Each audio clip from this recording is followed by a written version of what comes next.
DMase, Vingan, and Donick 1025. The Game, Willy Donick, Derek Mason, Adam Vingan, and Connor Newt here with you. We hope you are having, I should say, a wonderful Thursday, a steamy day in Nashville, Tennessee. I got caught in like 3 separate downpours today.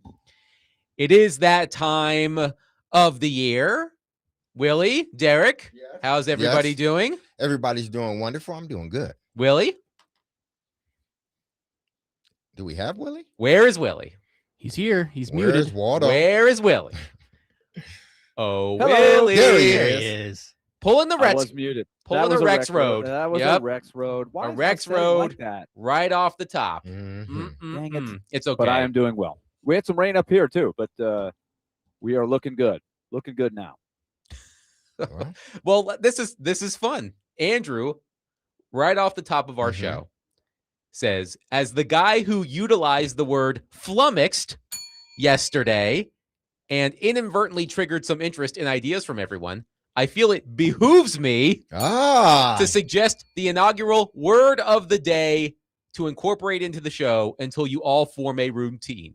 The word of the day, according to Andrew, is rudimentary. But I already have a word of the day, Andrew. We do appreciate you suggesting one. And I do think we need to introduce a word of the day because, as Andrew said, he used the word flummoxed, which means perplexed or confused, in a text message yesterday. Somebody else texted in and said, what was that word he used? And it dawned on me. I feel like we need to have a word of the day because this show, our goal is not only to educate you as sports fans, it's to educate you in everyday life. So today's word of the day is acquiesce. Acquiesce. And to acquiesce to something is to accept it, agree with it, or allow it to happen by staying silent or by not arguing. To use it in a sentence, Jeffrey Simmons hopes the Titans acquiesce to his contract demands. And that's where we're starting. I like that. Today's show. So Jeffrey Simmons spoke to reporters yesterday following the final day of Titans mandatory minicamp. And it was a really interesting interview overall with Jeffrey Simmons. We'll talk a little bit more about on the field in a little bit. By the way, Mike Herndon of paulkaharski.com will join us in roughly 15 minutes. He'll talk with us about Jeffrey Simmons and the entire Titans team coming up at 3:20. Ross Colton, new Predators forward, joins us at 4, and as he always does, at 5 during hockey season. Elliotte Friedman, Sportsnet NHL insider, will join us as well at 5 o'clock. But Jeffrey Simmons, really good back and forth with reporters yesterday. And that includes this response to a question about his contract situation. When it comes to your contract, are you wanting to get something done before the start of training camp, or do you look at how the money's exploded and say, hey, let's let some other guys sign before I sign so I can get an even better deal? I mean, I think the biggest thing is since I got to Tennessee, this organization been nothing but good to me. This organization we've been on the same page since I got here. So when it come down to the contract, I let everything plays out. Like I said, since I got here, I don't think we have me in the front office, me and Miss Amy, then everyone been on the same page. And whenever it's time to talk contract and whenever it's time to get that stuff out the way, I know my agent, Todd, them, and Van, them, they're going to work together to make sure it's done the right way. One thing, when it come down to that contract, we know how messy it could get. And that's not what I'm looking for, especially going on year 8. Like I said, this organization been nothing but good to me. So I'm not, so focused on the contract right now. Like I said, my goal this offseason is let me go work my tail off and get ready for training camp. So that was Jeffrey Simmons talking about his contract situation. As Nick Suss of the Tennessean notes, Simmons signed a 4-year, $94 million contract extension with the Titans prior to the 2023 season that extends through 2027. Since signing that contract, the top of the market for defensive tackles has shifted.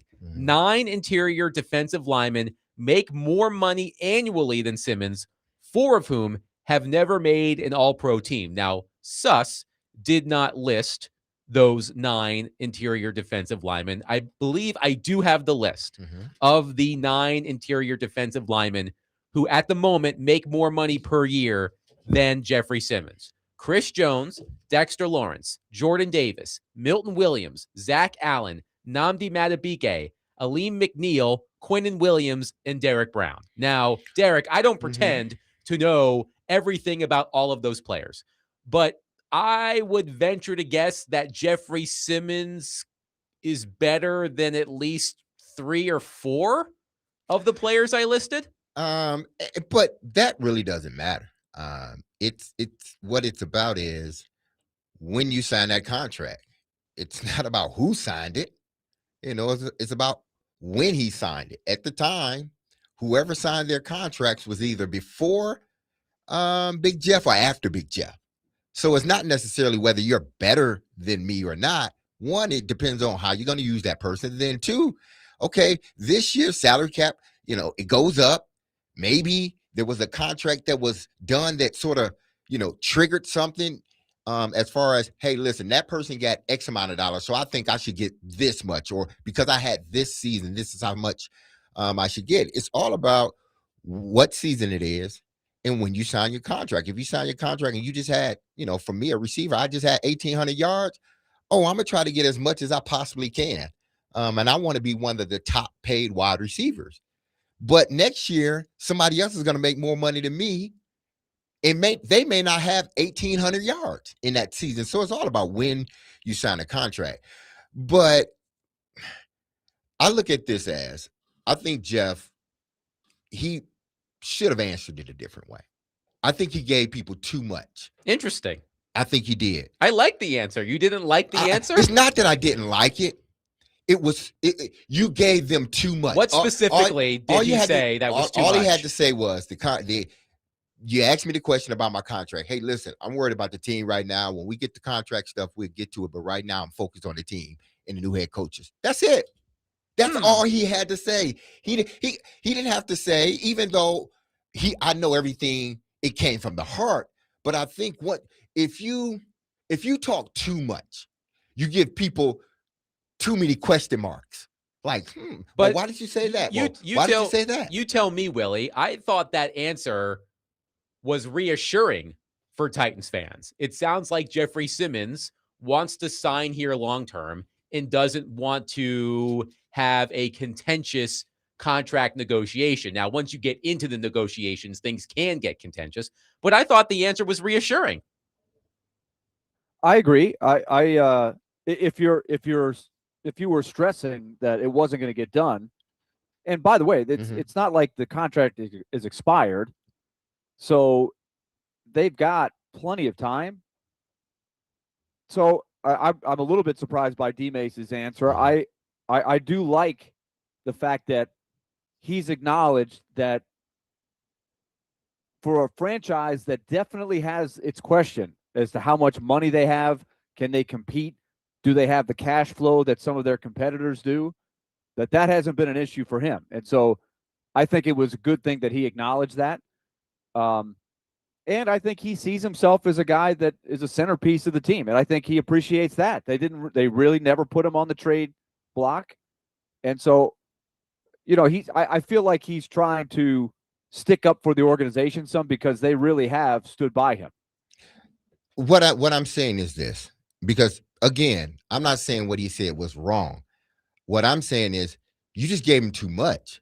Again, the question is asked of you. Everybody understands and knows how the Titans feel about Jeff. Everybody. When they had an opportunity where everybody was screaming, trade Jeff to get their assets, what did the Titans do? They kept him. And then they reiterated it later on that year. Jeff is our guy. He's a pillar guy. So if I'm in that seat and someone asks me that question is, hey, listen, I'm focused on the team right now. I'm sure we will work something out when that time comes.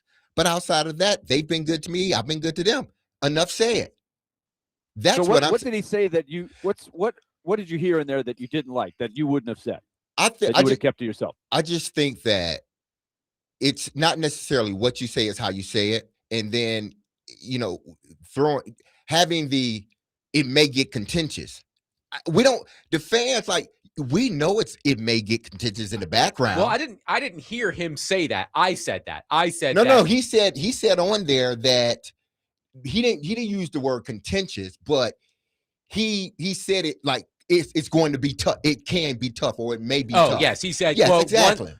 He said, quote, one thing is when it comes down to that contract, we know how messy it can get. Exactly. That's not what I'm looking for, especially going on years. Absolutely. Okay. That's what I'm saying. It's just, hey, listen, everybody in this building, everybody in this city knows how this team feels about Jeffrey Simmons. He's not going anywhere. He is actually going to retire a Tennessee Titan, I believe. Not going to another team. No, he's going to retire a Tennessee Titan. So if I know that, it's like, man, I'm just concentrating on get better. That money stuff, it's going to come. They've been good to me. I've been good to them. It's going to come. I don't need to give you a long-winded answer. It's just straight to the point and, all right, let's move on.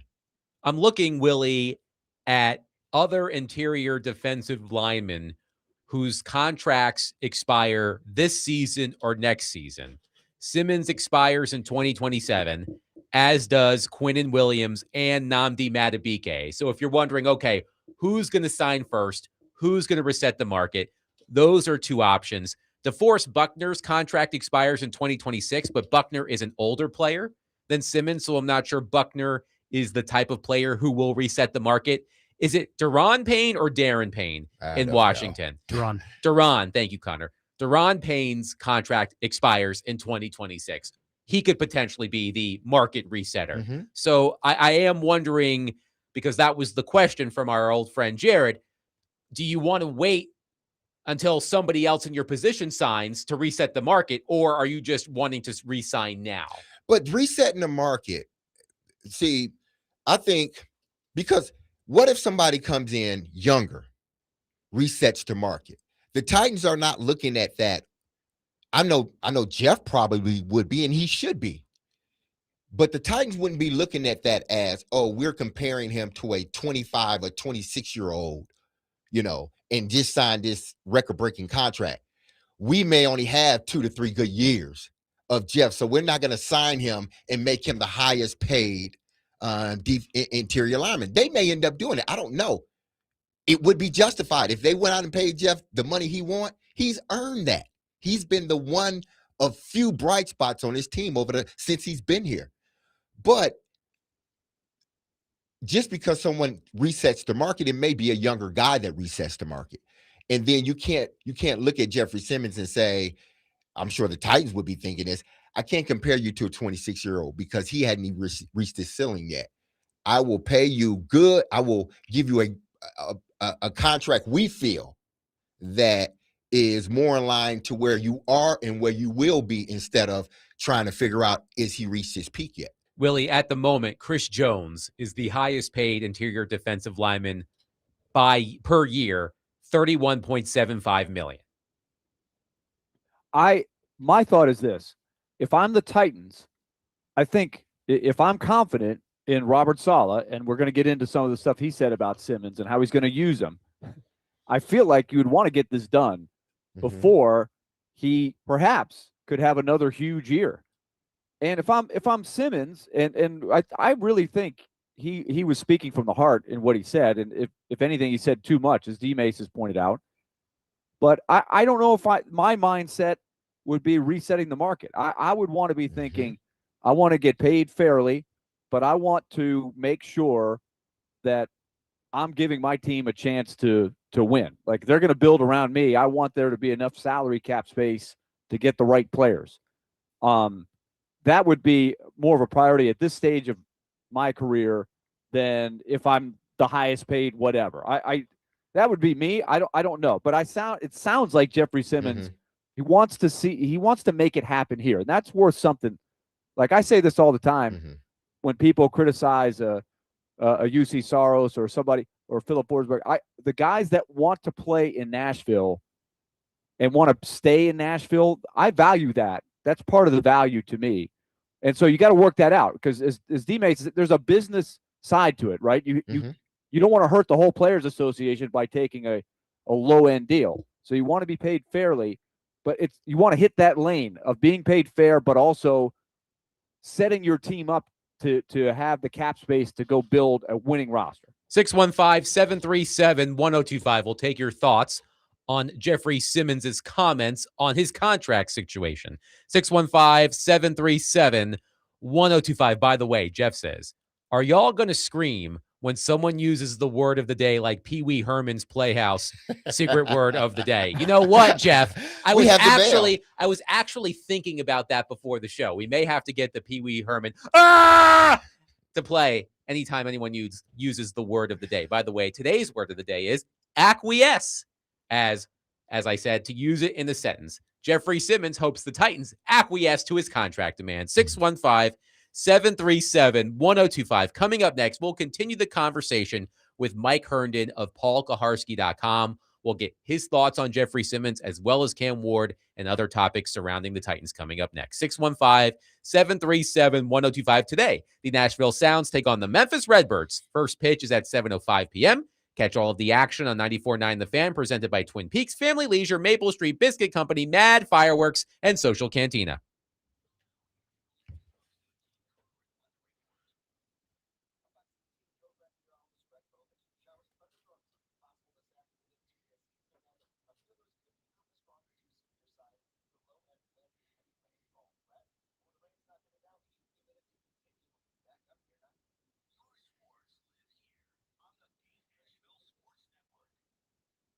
All right, let's talk Twice Daily, brand new sponsor on our show. We're glad to have them. Twice Daily. And they want you to know about their rewards program. Unlock those special discounts, savings, enter into sweepstakes, and a whole lot more at Twice Daily. Look into this. It pays to be a member with Twice Daily.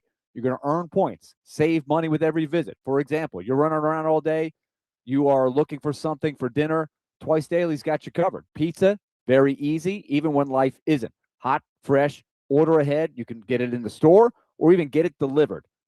They've got that going for you at Twice Daily. So look forward to all the benefits of being a Twice Daily Rewards member.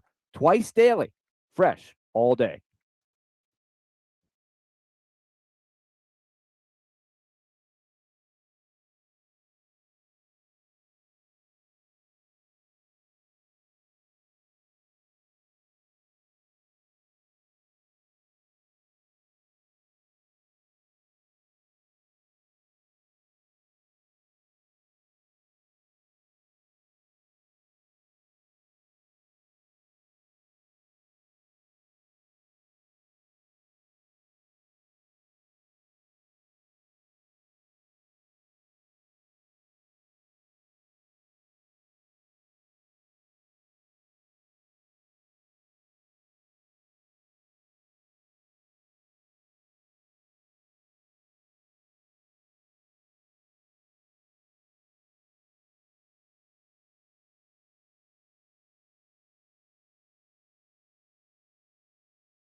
DMase, Vingan, and Donick, 102.5 The Game. Willie Donick, Derek Mason, Adam Vingan here with you. We will be joined momentarily by Mike Herndon of PaulKaharski.com.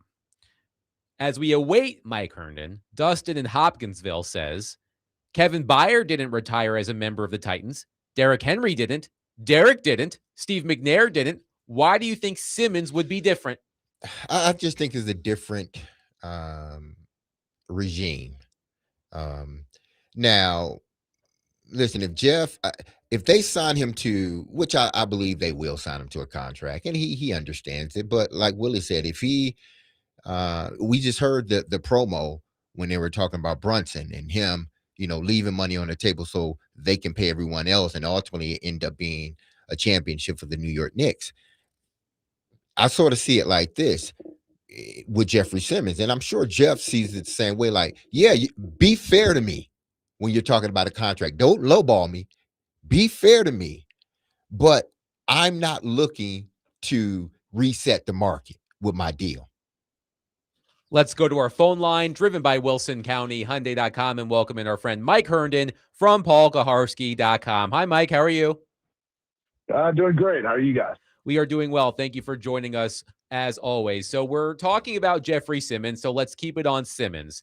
I'm sure you've heard about Robert Saleh's plan to slash Simmons' snaps in the hopes that he can be even fresher and therefore even more of a force in pass rush situations. How much more impactful do you think Simmons can be with fewer snaps? I mean, honestly, I think there's absolutely some validity to that idea, because you look at Simmons and how he's played over the last few years especially, and I mean, he's regularly an 85% snap guy, and he's doing a lot of heavy lifting on early downs. Now, they were able to, I think last year, kind of free him up a little bit, or I guess the last couple of years with Tavondre Sweat being on the field, being able to use him in more of that nose role. But Simmons would play kind of toggle between nose tackle and three technique earlier in his career, which, nose tackle you usually see in a double team, which wears on guys, over the course of a game. So I think being able to use him in more high leverage situations, keep him fresh, is a great use of his talents, because he's really come on as a pass rusher. As good as he is as a run stopper, he has really come on as a pass rusher these last few years, especially, and then last year breaking out in a big way with the sack numbers and everything. I think he can be even better, and with improved teammates around him. I think the sky's the limit for Jeffrey Simmons. I'm super excited to see what he can do in this system, because this is definitely the best defense as far as for a three technique attacking defensive tackle that he's played in his career. I'm sure you have read and listened to the Cam Ward discourse over the past few weeks. I'm not sure if you've waded in to that discourse, Mike, but how are you feeling about Cam Ward after he had what can be described as an uneven offseason program? Yeah, I guess I really haven't weighed in on it, simply because I thought it was all a little silly. And I understand you gotta react to what's in front of you, right? And I think it is fair to point out that this, you can't be, putting Carnell Tate in the Hall of Fame and saying it's just OTAs when Cam Ward is not having his best practices. But we're ultimately talking about maybe 4 practices that's been open to the media. We have no idea what he's looked like in the other practices in OTAs. We also know he's a guy coming back. And I'm not trying to throw out excuses here, but these are also reasons for why it could look a little rougher right now than you would expect. Coming off of a shoulder surgery, has all new weapons that he's breaking in, is learning a new offense that's very different than what he's done before, being asked to do different things. There's a lot of reasons that he could be struggling from an accuracy standpoint. And I also do believe that it's true that accuracy is not his superpower, right? But I don't think it has to be. I think he showed enough in real games with pretty limited receiving options over the back half of last season to show that he can be accurate enough to be an effective NFL quarterback. And now with better playmakers around him, there's no reason to think that Cam Ward cannot see improvement in completion percentage and effectiveness this year, even if his accuracy is still not, top of the league, Drew Brees level, Joe Burrow level accuracy when it comes to NFL quarterbacking. We'll talk with Mike Herndon talking about the Tennessee Titans and them just finishing up their mini camp. Now, Mike, looking at, you're just talking about Jeffrey Simmons and this defensive line and how he will factor in this. Honestly, I think because of the attacking nature, he may end up having one of the best, if not the best season in his career, if he barring injury. But who else do you see that can benefit from this? Obviously, Franklin Myers has come in and he's worked with Saleh before, but who else on this defensive line? And do you think this defensive line can ultimately, if indeed they live up to expectation within this defense, be one of the better defensive fronts we've seen here in Nashville? I definitely think that as a group, the potential is really, really high here because I think Jermaine Johnson early in his career flashed really high level ability, obviously had an injury or has had a couple injury issues the last couple of years, but is a guy that came off of, you always say, with especially Achilles and knee injuries and stuff like that, the year after the year you return is the year that you really get back to who you are physically. And that's what we'll see this year with Jermaine Johnson. He played, down the stretch last year, but that was his year recovering from the injury, not having an off season to put in all the work and to build, his body to be ready for a 17-game NFL season. So I think you're more likely to see closer to that second-year version of Jermaine Johnson this year than what we saw last year. And that's a really good football player. But I think the guy that I think outside of, Simmons and maybe John Franklin Myers that maybe benefits the most from the Saleh scheme is going to be Keldrick Falk. If you look at what he was asked to do at Auburn last year, it was a lot of 4-eye in there. Now, he did have plays where he'd line up on the edge and everything like that, a little bit more conventional to what he'll be asked to do now. But he was taking on a lot of double teams. He was playing inside the tackles a good bit for Auburn. And that's just not a position where you can rack up pass rush statistics. So I think people look at his production numbers and think, he's not going to be a very effective pass rusher early. And I think he's rougher on that side of the game than he is as a run defender right now. But I think a guy that like him with that physical skill set, the length, the speed, the strength, all that stuff, being able to just attack, play in and play out, get upfield, go make plays. I think we could see Keldrick Falk have way more production as far as tackles for loss, sacks, pressures, etc., as a rookie than he did in any point in his college career because of the deployment and what they're asking him to do versus what Auburn did. Now, are the Titans a better team? Listen, I know the bar is set very low. They've only had 3 wins average on the last 2 seasons. But considering the moves that they've made, the guys that they drafted, they brought in, I'm not saying that they're a Super Bowl team or even a playoff team or even the best team within the conference, but are they a better team in your eyes? I think that without question, yeah. Because, I think you look at how much they got out of that rookie class last year with Helm and DK and Eiermanner and Ward and all these guys that ended up playing a bunch for them. Kevin Winston.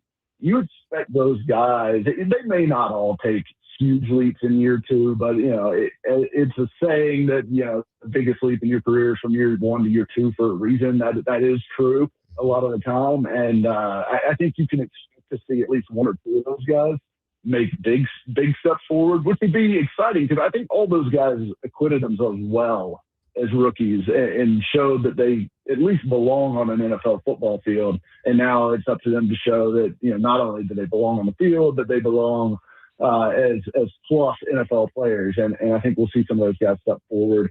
And then I think they've done a lot. They totally remade this defensive line. I think it's much better than what we saw last year. I think the additions they've made in the secondary, I think the corners are much better than anything that we saw on the field last year.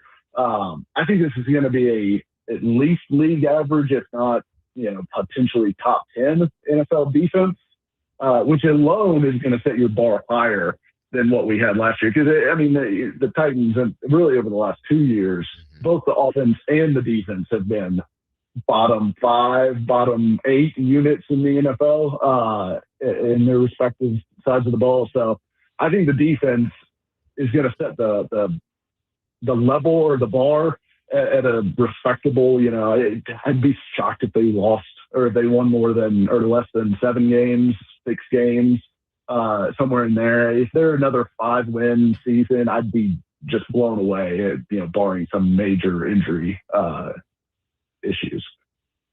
Mike Herndon is with us, and Mike, we were just hashing out what we thought might be the right strategy to go about a next contract for Jeffrey Simmons. He's certainly said the right things about being committed to the franchise, and of course the Titans, as he pointed out, they could have done a lot of things with him. They could have traded him, all of that stuff. They want to build around him. So with that in the backdrop, what would be your angle if you wanted to go negotiate on behalf of the Titans for a next deal with Jeffrey Simmons? How would you try to do it with the timetable, knowing that it doesn't have to get done before the season? Yeah, I think it makes sense for them to try to do it before the season, because I think what you risk is letting him get a year closer to free agency, and then he also puts up a massive season. He's coming off a massive season, but as we just discussed, I think there's reason to believe that he could be even statistically better this year.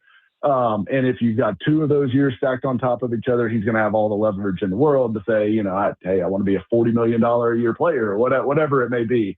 So I think, to me, I would go in pretty aggressively to try to say, look, we think you're the best defensive tackle in the NFL. We're going to pay you as the best defensive tackle in the NFL, but we are not going to go to these, Myles Garrett numbers, the Micah Parsons numbers, the $40 million a year level, but we will get you over Chris Jones and put you in at, say $32.5 million a year over the next 3 years, guarantee about a year and a half of that at least, and see if that gets you where he's comfortable and feels respected and motivated and everything like that.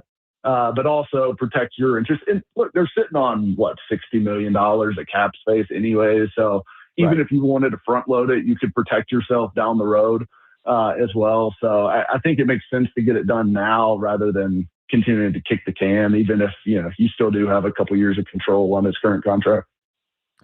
All right, Mike, you laid out your expectation for the defense. You've talked about some of the question marks for offense. Presuming there's not a big turnover and any kind of personnel moves between now and the start of the season, as you go into training camp, what's a reasonable expectation in your mind? Where are you thinking this team can make a jump to? I think what I would expect them to do is to get to the point where they are, close to 500, that they're at least showing up in the hunt graphic at the end of the season. Like, I need to see them come December 15th. I need them to be in the hunt on the graphic, and at least in the discussion that, it's not impossible that they could make the playoffs. You can't be talking draft in October again. So it's, I think that's a reasonable expectation for this team. I think, second-year quarterback, getting some of the rookie lumps out last year, better receiving core around him. We'll see with the offensive line. I mean, clearly that's the biggest question mark. But then, like I said, the defense sets you a little bit of a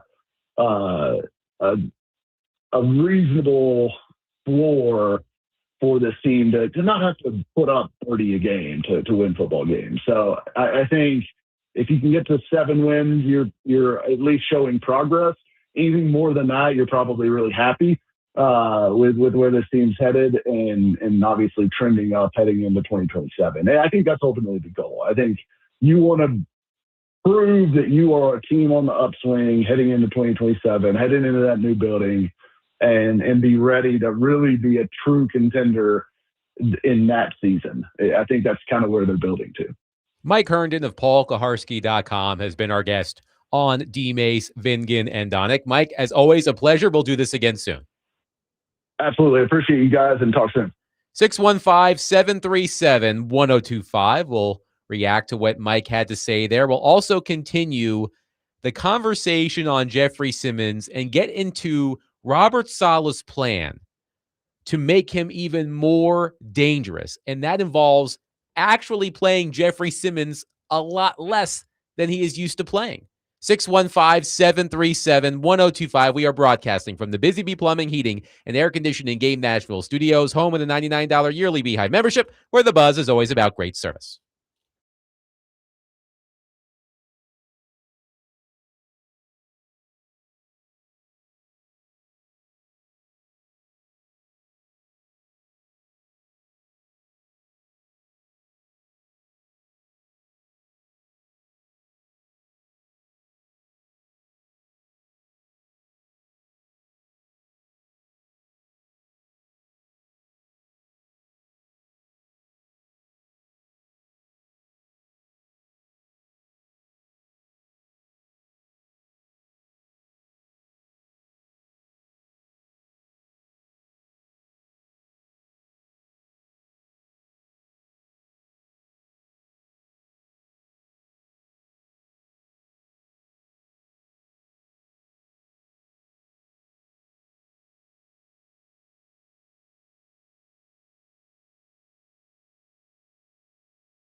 getting back to Jeff, how has that conversation been as far as the rotation and him?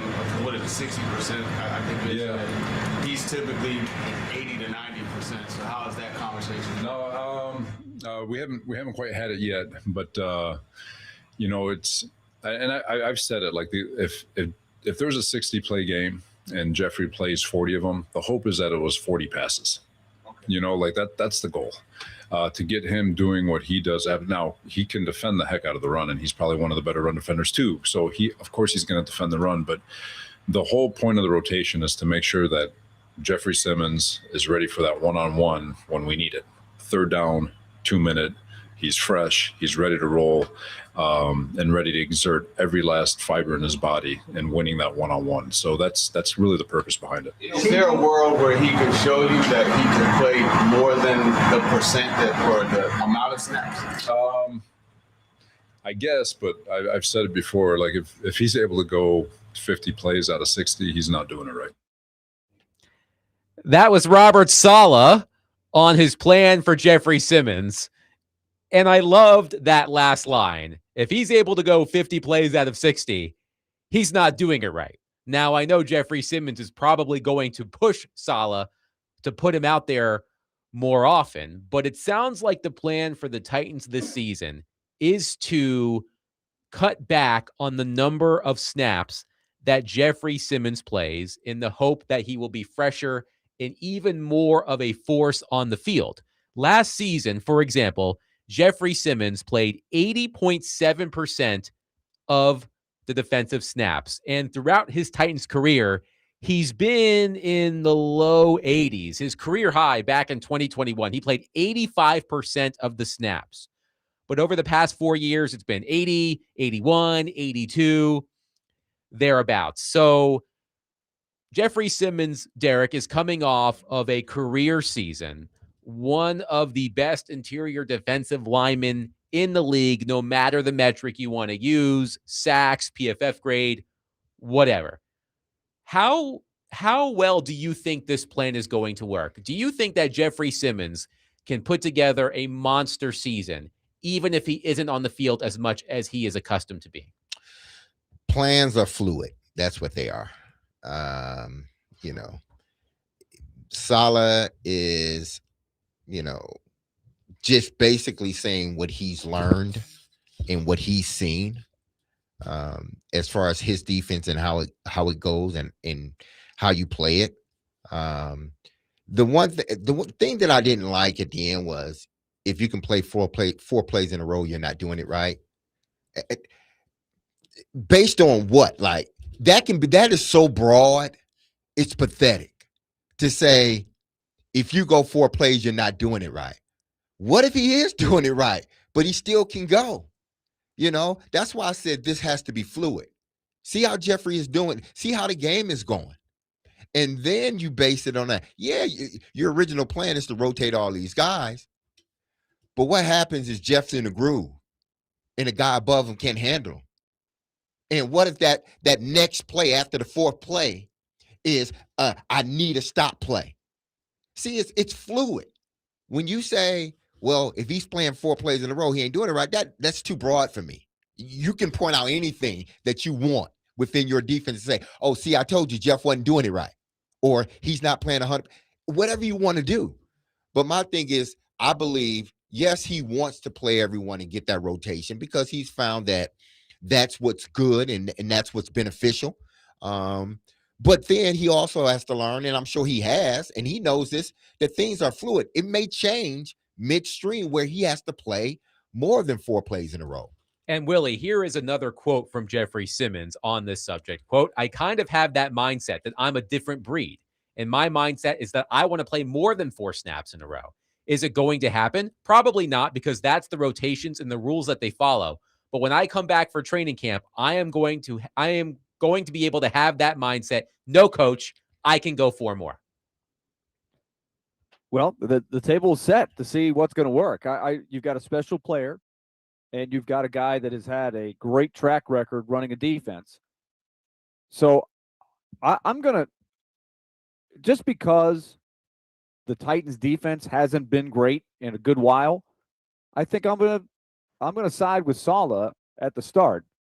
And hopefully, as DMase pointed out, he's got a little bit of flexibility for a great player, and maybe the rules wouldn't be as rigid for Simmons. But I would be curious of this. How many teams have adopted a philosophy that Saleh has, that less is more? I want 40 great plays, full speed, full capacity, rather than a fatigued 50 or 60 plays. I don't know how many teams do that. And of course, you got to have enough in your rotation so you don't have a big drop off when you bring out Jeff and you bring the other guys in. So it's a belief in the collective as well. So I don't know enough about it. The concept sounds smart, and the results that Saleh has gotten with his defense speak for themselves. So I'm going to go with Saleh. I'll give you, Derek, an example of how well this can work. Quinnen Williams played 3 full seasons under Robert Saleh with the New York Jets. Here are the percentage of defensive snaps that Williams played in each of those seasons. 2021, 58.8%. 2022, 64.8%. 2023, 68.3%. In that middle season, 2022, Williams played 64.8% of the snaps. He had 12 sacks and was a first-team All-Pro. I can't see why Jeffrey Simmons couldn't do the same. I'm not saying that he can't do the same, and I'm not saying that what Saleh is saying is wrong. Don't misunderstand what I'm giving you here. It's fluid. That's what I said. It is fluid.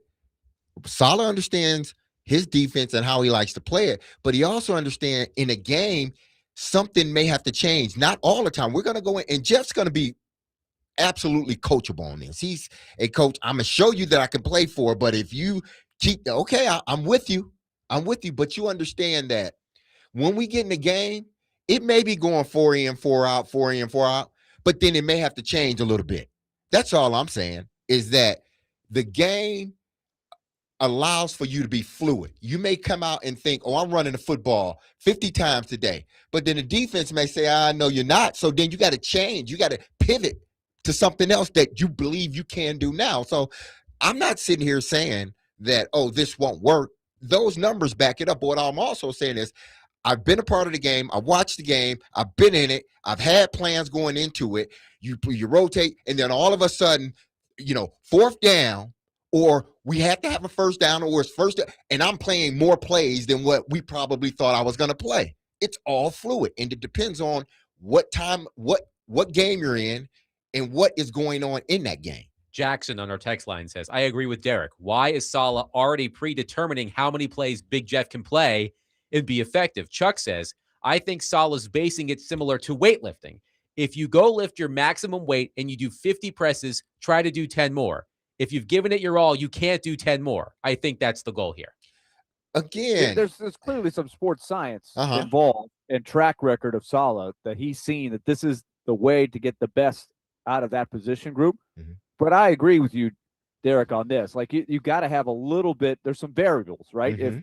If it's Jeffrey Simmons we're talking about, so an extra play here and there, I have to believe, especially if it's a key play, that you want Simmons in there, even if he's not 100% rested, right? He's still better than the guy that might come in for him.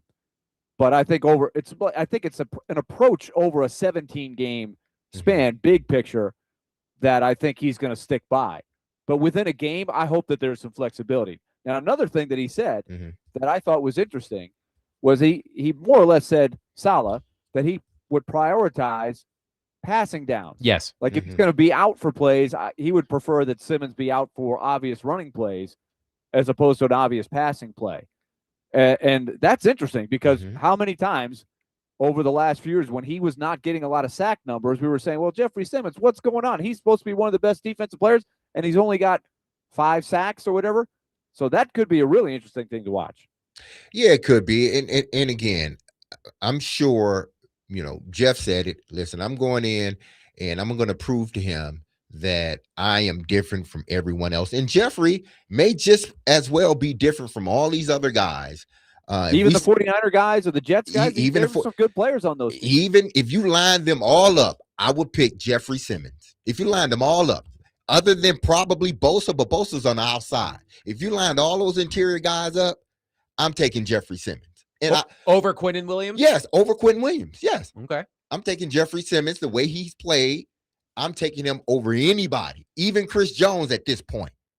I'm taking him. So it's not that they're not going to be able to continue this rotation, because I think that's what he goes in and that's what he believes is going to maximize the best out of everybody.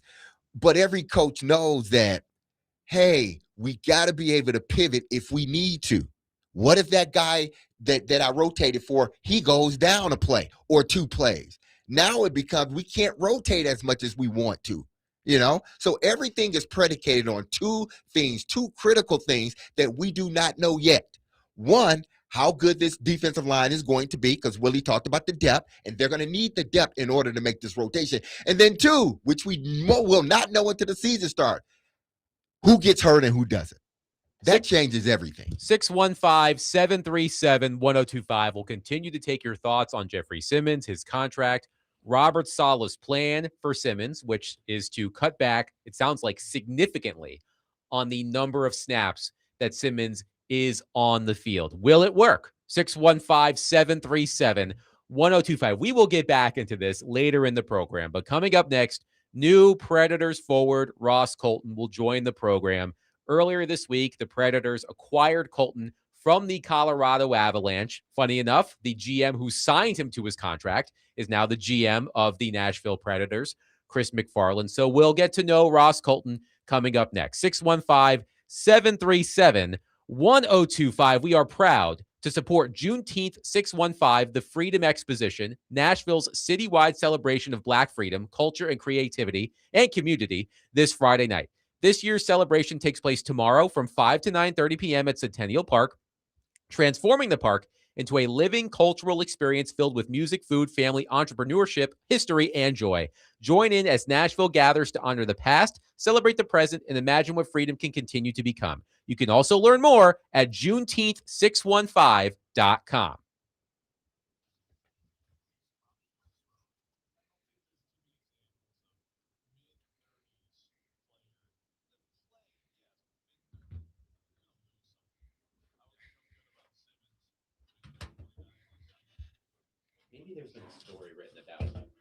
Maybe there's been a story written about Robert Saleh, snap counts for his linemen. Hey, this is Derek Mason. You heard me tell you about Dr. Lodge and his staff over at Cool Springs MD for some time. If you set out to lose weight, chances are it's not your first time setting a goal to shed some extra pounds only to face disappointment. But I got some good news, because at Cool Springs MD, Dr. Lodge and his team understands the frustration of this cycle, and that is why they offer a different approach to weight loss. Their comprehensive weight loss program is led by Dr. Jeffrey Lodge and addresses the root cause of weight gain with tailored nutrition, exercise, blood test supplements, and more. They will customize a program specific to you and you only. You know why I know? Because they did it for me. I had to go take some blood tests this morning. So if they're going to do it for me, I'm sure, and I know they're going to do it for you. So connect with Dr. Lodge at CoolSpringsMD.com today to schedule your appointment for a personalized weight loss plan just for you. That's Cool Springs MD, where your weight loss journey becomes a success story.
DMase, Vingan, and Donick, 102.5 The Game. Willie Donick, Derek Mason, Adam Vingan, and Connor Newt here with you. Earlier this week, Chris McFarland made his first trade as GM of the Nashville Predators. He acquired Ross Colton from the Colorado Avalanche. And let's go to our phone line, driven by WilsonCountyHyundai.com, and welcome in Ross Colton for his first conversation as a member of the Nashville Predators. Hi, Ross. How are you?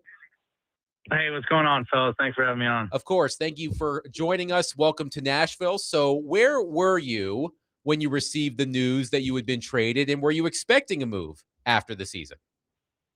I wouldn't say I was expecting a move. I mean, I feel like in this business, anything could obviously happen. I feel like, I talked to my agent throughout the year, and obviously, want to kind of have a bigger role and stuff on the team. So I don't know if it was the right fit at the time. So, maybe I was expecting a little bit. It just didn't know obviously where. And me and my fiance were moving houses right now, so we were unpacking boxes in the kitchen, and my dad and brother were in town actually helping us out, and just got a call, said, "Oh my God, Joe Sakic's calling me," and then about 3 minutes later, I was a member of the Nashville Predators. So it happens pretty quick. I have to imagine, Ross, it was at least a little humorous that the GM who signed you to your contract in Colorado traded for you as part of his first trade as GM of the Predators. We are still getting to know Chris McFarland. So tell us more about McFarland as a team builder. What are his strengths? C-Mac's the man. It's actually funny. I'm sure he'll appreciate me saying this, but once he called me right after I got off the phone with Joe, and the first thing he said to me was, "You can't get rid of me that easily." So I thought that was pretty funny. But no, C-Mac's the man. He's one of those guys. He's down to earth. He wants to win so bad, which like myself, I'm the same way. I appreciate that about him, and he'll do kind of everything it takes to, I feel like, push all the chips in and go all in every year when he knows he's got the horses. So he's a risk taker, and he wants to win. That's what I love about him. You mentioned it a little bit, Ross, but statistically, it was a tough season for you. But under the surface, you played a lot better than your points would indicate. How would you evaluate your season, and do you feel you are well positioned to bounce back with the Predators next season? Yeah, no, for sure. I mean, it's one of those things where as a player, it's a tough situation. Obviously you want to, have a great season every year. And like you said, I'd like to think that, the underlying numbers were there for me. Just obviously wasn't getting the bounces, but, we had a deep team in Colorado, and, the coach, he likes his guys. And, when you're playing 10 minutes a night, it's hard to obviously put up, big numbers. So, you go out there and just, I just want to win and do everything it takes to, help the team and kind of do stuff like that. So, I feel like I'm just one of those guys that comes to the rink every day with a smile. I bring energy, play physical, can obviously score. I've, done in this league, and I feel like I'm looking forward to a bigger role, come next season, and getting down to Nashville and getting to know a bunch of the guys. We're talking with Ross Colton, the newly Nashville Predator. Now, Ross, you just spoke about McFarland and your relationship with him, but how much of a confidence booster is it because we've seen it across the board, whether it be a head coach or a GM leaves, he goes back and his first thing is to pull guys from his former team. How much of a confidence builder is that for you, that you've had a relationship with McFarland and his first move was to bring you here to Nashville? Yeah, no, 100%. I feel like you just said that perfectly. I feel like, he even said that on the call with me. He said, you're one of my guys. You're a dog, and, that's what we, want to build with this team. And it kind of just makes me that much more excited that, he believes in me as a person, as a player. And, he kind of comes in a new organization, and I'm kind of one of the first moves that he brings in. It just goes to show how much he believes in me, and just makes me kind of want to, work that much harder to prove him right, and, come down to Nashville and, show the city, show the fans that, kind of what I can do, and just look forward to, kind of getting down there and winning. Now, you've won a Stanley Cup with Stamkos in Tampa, and now you reunite with him here.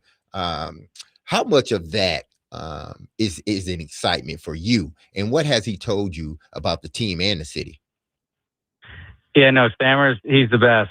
He was one of the first guys to text me right after I got traded, and, his wife reached out to my fiance, which was obviously awesome, makes her feel comfortable right away. But Stammer's another guy that he's a true leader. He's a born winner, and he does all the little things right. I feel like when I was down in Tampa, I tried to kind of just be a sponge off him, the way he acted on and off the ice, because obviously he just does everything the right way. So he immediately said, I'm going to come down here. I'm going to love the room. I'm going to love the guys, and obviously love the city. So everything I've heard has just been unbelievable stuff. That the minute C-Mac called, I had a smile on my face from ear to ear. That I was just so ready to kind of, get fired up and get down there. Great stuff. We're talking to Ross Colton, newly traded to the Nashville Predators, and he will be joining the team very soon. And Ross, I'm curious about one thing. Colorado, in a league where it seems like 2/3 of the teams at least are looking for centers and are always saying we need more depth at center. Colorado was one of those teams that had a lot of depth at center, so you didn't get to play there a whole lot. How encouraging is this, or how much are you looking forward to maybe having an opportunity to play more center in Nashville? Yeah, I feel like I'm one of those guys where, I don't want to, I guess Swiss Army knife is maybe the right word, but I can kind of play up and down the lineup in different situations. And, I started out playing center when I first came to the league, and I feel like I was doing a good job. And then, same thing with, in Tampa Bay, we had deep center groups, so I kind of got moved to wing, which, was fine with me as well. And then, my first year in Colorado, I played center, and statistically I had the best year of my career. And then the following year I was back on the wing. So I feel like I can do both. It's just one of those things where, just kind of find some chemistry with some line mates and kind of work together as a threesome and kind of, go from there. So I'd like to think I could play both. I don't really have a preference. I just, like I said, whatever the team kind of needs me to do, that's the kind of role that I want to fill. Did they give you any indication, Chris McFarland? I don't know if you had a chance to talk to Andrew Burnett yet, of how they want to use you in that light? No, not from a positional standpoint. No, I spoke to Bruno on the phone. He was awesome. He's same thing. He said he was excited to get me. He was teasing with me that all those years that he was with Florida, I would go down there and terrorize them, which I definitely wasn't doing that. But we definitely had some good battles when I was with Tampa. Obviously, I'm sure he feels the same way about Stammer. So. Again, I feel like he's one of those coaches. He knows my game, that I played against him a lot. That he said my skill set's going to be awesome to come and work with, and we got some stuff that we can build on, and just excited to get to work with him for sure. Speaking of knowing your game, of course, Colorado right in the same division as the Predators. You've had a lot of games against them over the last few years. What has been your outside perspective before you have joined the group here of what's the image that comes to mind when you play the Nashville Predators and earlier in your career? Yeah, no, I feel like it's one of those teams that's always tough to play against. It's a group of guys that has a ton of high-end skill, but, they love to battle, and they're kind of going to outwork you every game. So I feel like every game last year we got outplayed by Nashville, and I think we came away with maybe a win or two, but we got outplayed in all the games. So I don't know, it's just to feel like it's a group with high energy that, like I said, can defend hard, to play well defensively, but in the same breath, can get up and down the ice and play fast and score goals. So that's kind of exactly kind of what I want to jump right into.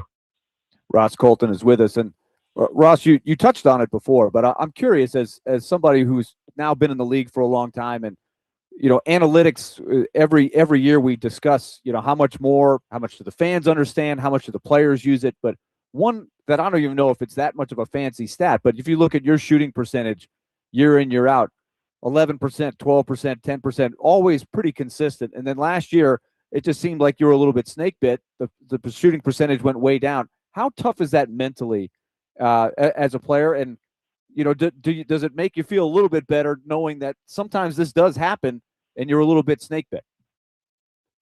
Yeah, 100%. I feel like, I feel like guys would be lying if they didn't look at that stuff. And the thing with me was I just felt like I was getting the chances last year. And to your point, like they weren't going in. And it's just, like I said, it's one of those years. It just wasn't working. I don't know for what reason, but I felt like I would be more discouraged if I wasn't getting the chances. Then it would be have to something where like I'd have to look in the mirror and be like, what's going on? Why am I not getting the chances? But, they were there. I just wasn't finishing as much. So, yeah, it's just one of those things where, maybe I could work on my finishing touch a little bit, or, I don't know. I was maybe a little unlucky, I guess. So, nothing really too crazy that I like to look at. I mean, again, I don't like to dive too much into those things or kind of get too hard on myself because, again, I feel like if I'm not scoring, I can be effective in other ways. So, yeah, just trying to, bounce back from that and, keep putting pucks on net because I feel like in this league, it's, it's streaky at times, and they come in bunches. So once you get one, I feel like you get a few. Curious now with your background. I'm actually doing the show today from really the border of Vermont. So I'm not far from where you played your college hockey, but I'm looking at the map of your hometown, Robbinsville, New Jersey, and it looks pretty equidistant between New York and Philadelphia. I'm curious, growing up there, what teams did you root for? I know my brother was supposed to commute to New York City today from up here, and he said it wasn't happening with the trains and the Knicks parade and everything going on up there. So where did your interest lie growing up as a sports fan? Yeah, no, that's a good question. I feel like I grew up right in central Jersey, and now we spend our summers down the Jersey Shore, down Long Beach Island. So we're still kind of right smack dab in the middle.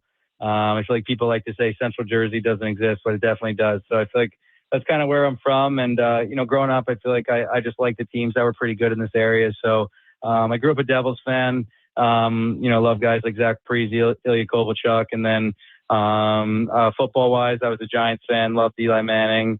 I'm not a huge basketball guy. And then baseball, I loved like the Philadelphia Phillies. So I didn't really stick with one city or, all that. I kind of just, at the time, those were the teams that were good in my childhood. Sounds good. So now we'll have to sort of bring you over to some of the stuff on the Nashville scene, but that is interesting. So as a youth hockey player in that area too, there's a few good players I can think of off the top of my head from your area, but what was that like from a development standpoint, learning the game? Yeah, no, it was great. I was fortunate enough. I had a coach in Chris Barkless. I actually, he was my youth coach. I still skate with him today at times. And, he kind of, I don't want to say taught me everything, but, I guess he taught me something if I'm still going back to him, in the summers and stuff. But, the hockey was good. I feel like I had a kind of a weird path. I jumped around. I was fortunate enough to play, 2 years of high school hockey with my brother, right here in New Jersey. So that was fun. And then went off to prep school for a couple years in the USHL college, and then off to the AHL. So kind of bounced around a little bit to try and find my path, but I feel like that's kind of what you had to do around here. New Predators forward Ross Colton has been our guest on DMase, Vingan, and Donick. Ross, thank you for your time. Welcome to Nashville, and we look forward to talking to you again soon. Awesome, guys. Thank you so much. I really appreciate it. Of course. Ross Colton on the program. Certainly sounds, Willy Donick and Derek Mason, that Ross Colton is a highly motivated individual. He had a rough season last year, scoring just 9 goals in 73 games. He mentioned his ice time was slashed. Indeed, it was by nearly 2 minutes per game. Year over year, Willie, I would imagine he'll get more of an opportunity here and an opportunity to bounce back. I think there's a big opportunity. And that's why I asked him more specifically about the center, because I think that's where I think we would all agree he's got a really good opportunity to play way more minutes there if he can grab that role and take advantage.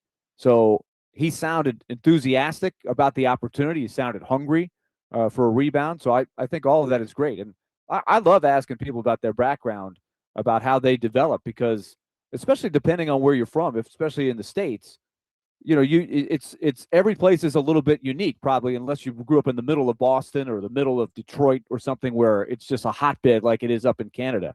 So it's an interesting path that you take when you're not growing up. And I think Nashville is developing in that area too with their youth hockey program. Is what's the pathway? What's the right way to go? But he's played on a lot of winning teams, and as we just talked about, and you could hear it in his voice, he sounds like he's excited to play a bigger role on the Predators than he was able to do on a stacked team like the Avalanche. 615-737-1025. We'll take your reaction to Ross Colton's interview with us, his first interview as a member of the Nashville Predators. We'll get more into the Predators and the NHL with Elliotte Friedman at the top of the hour. The offseason is about to get underway. The NHL draft, the first round of the NHL draft, is next Friday, June 26th. And of course, on July 1st, the opening of free agency. 615-737-1025. But coming up next, Willie, you wanted more information about Robert Saleh and how he came up with this percentage of snaps that he is going to implement with the Tennessee Titans and specifically Jeffrey Simmons. Well, I have found an answer, and we will get more into that coming up next. 615-737-1025. Willy Donick, Derek Mason, Adam Vingan, 1025 The Game.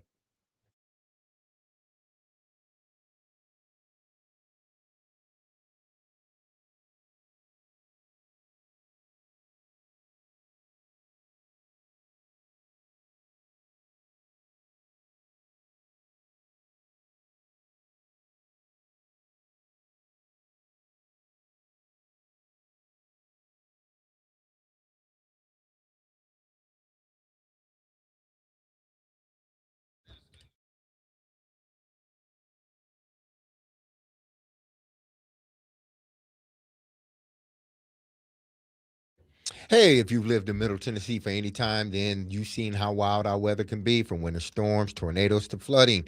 We've seen it all. Like many of you, the winter storm earlier this year caught me unprepared. I lost power for 7 days.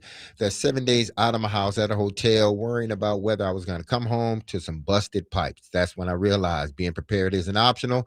I would be ready the next time a weather emergency hits. I started looking for whole home generators and found Tri-State Water Power and Air. They've been in business for over 30 years, specializing in generators for more than half of those, which is all great. But the reason I chose to reach out and ultimately go with them was because of the reviews and the confidence other homeowners shared about their experience with Tri-State Water Power and Air. When Tri-State came to my home, they did a free on-site assessment and made sure the generator fit my home for me and my family's needs. The thing I appreciated the most is they didn't try to oversell me, just got straight to the answers. Everything is turnkey and they handle everything from installation to long-term services.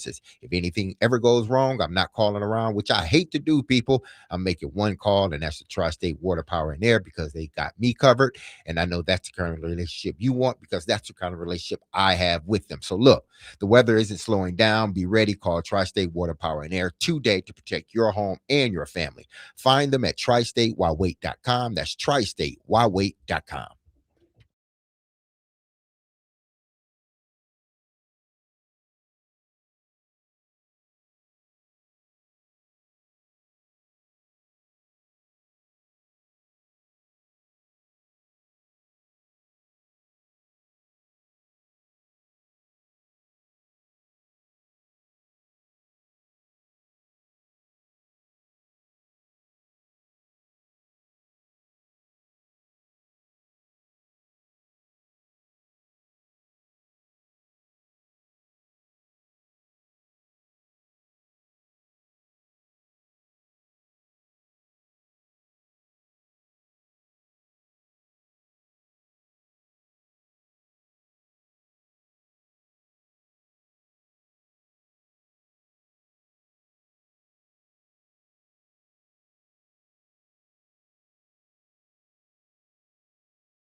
Duncan fans, Bellevue's newest location at 7120 Highway 70 South announces their grand opening event this Saturday morning from 9 to 11 a.m. You can join our very own Connor Newt as well as Nick Frazier.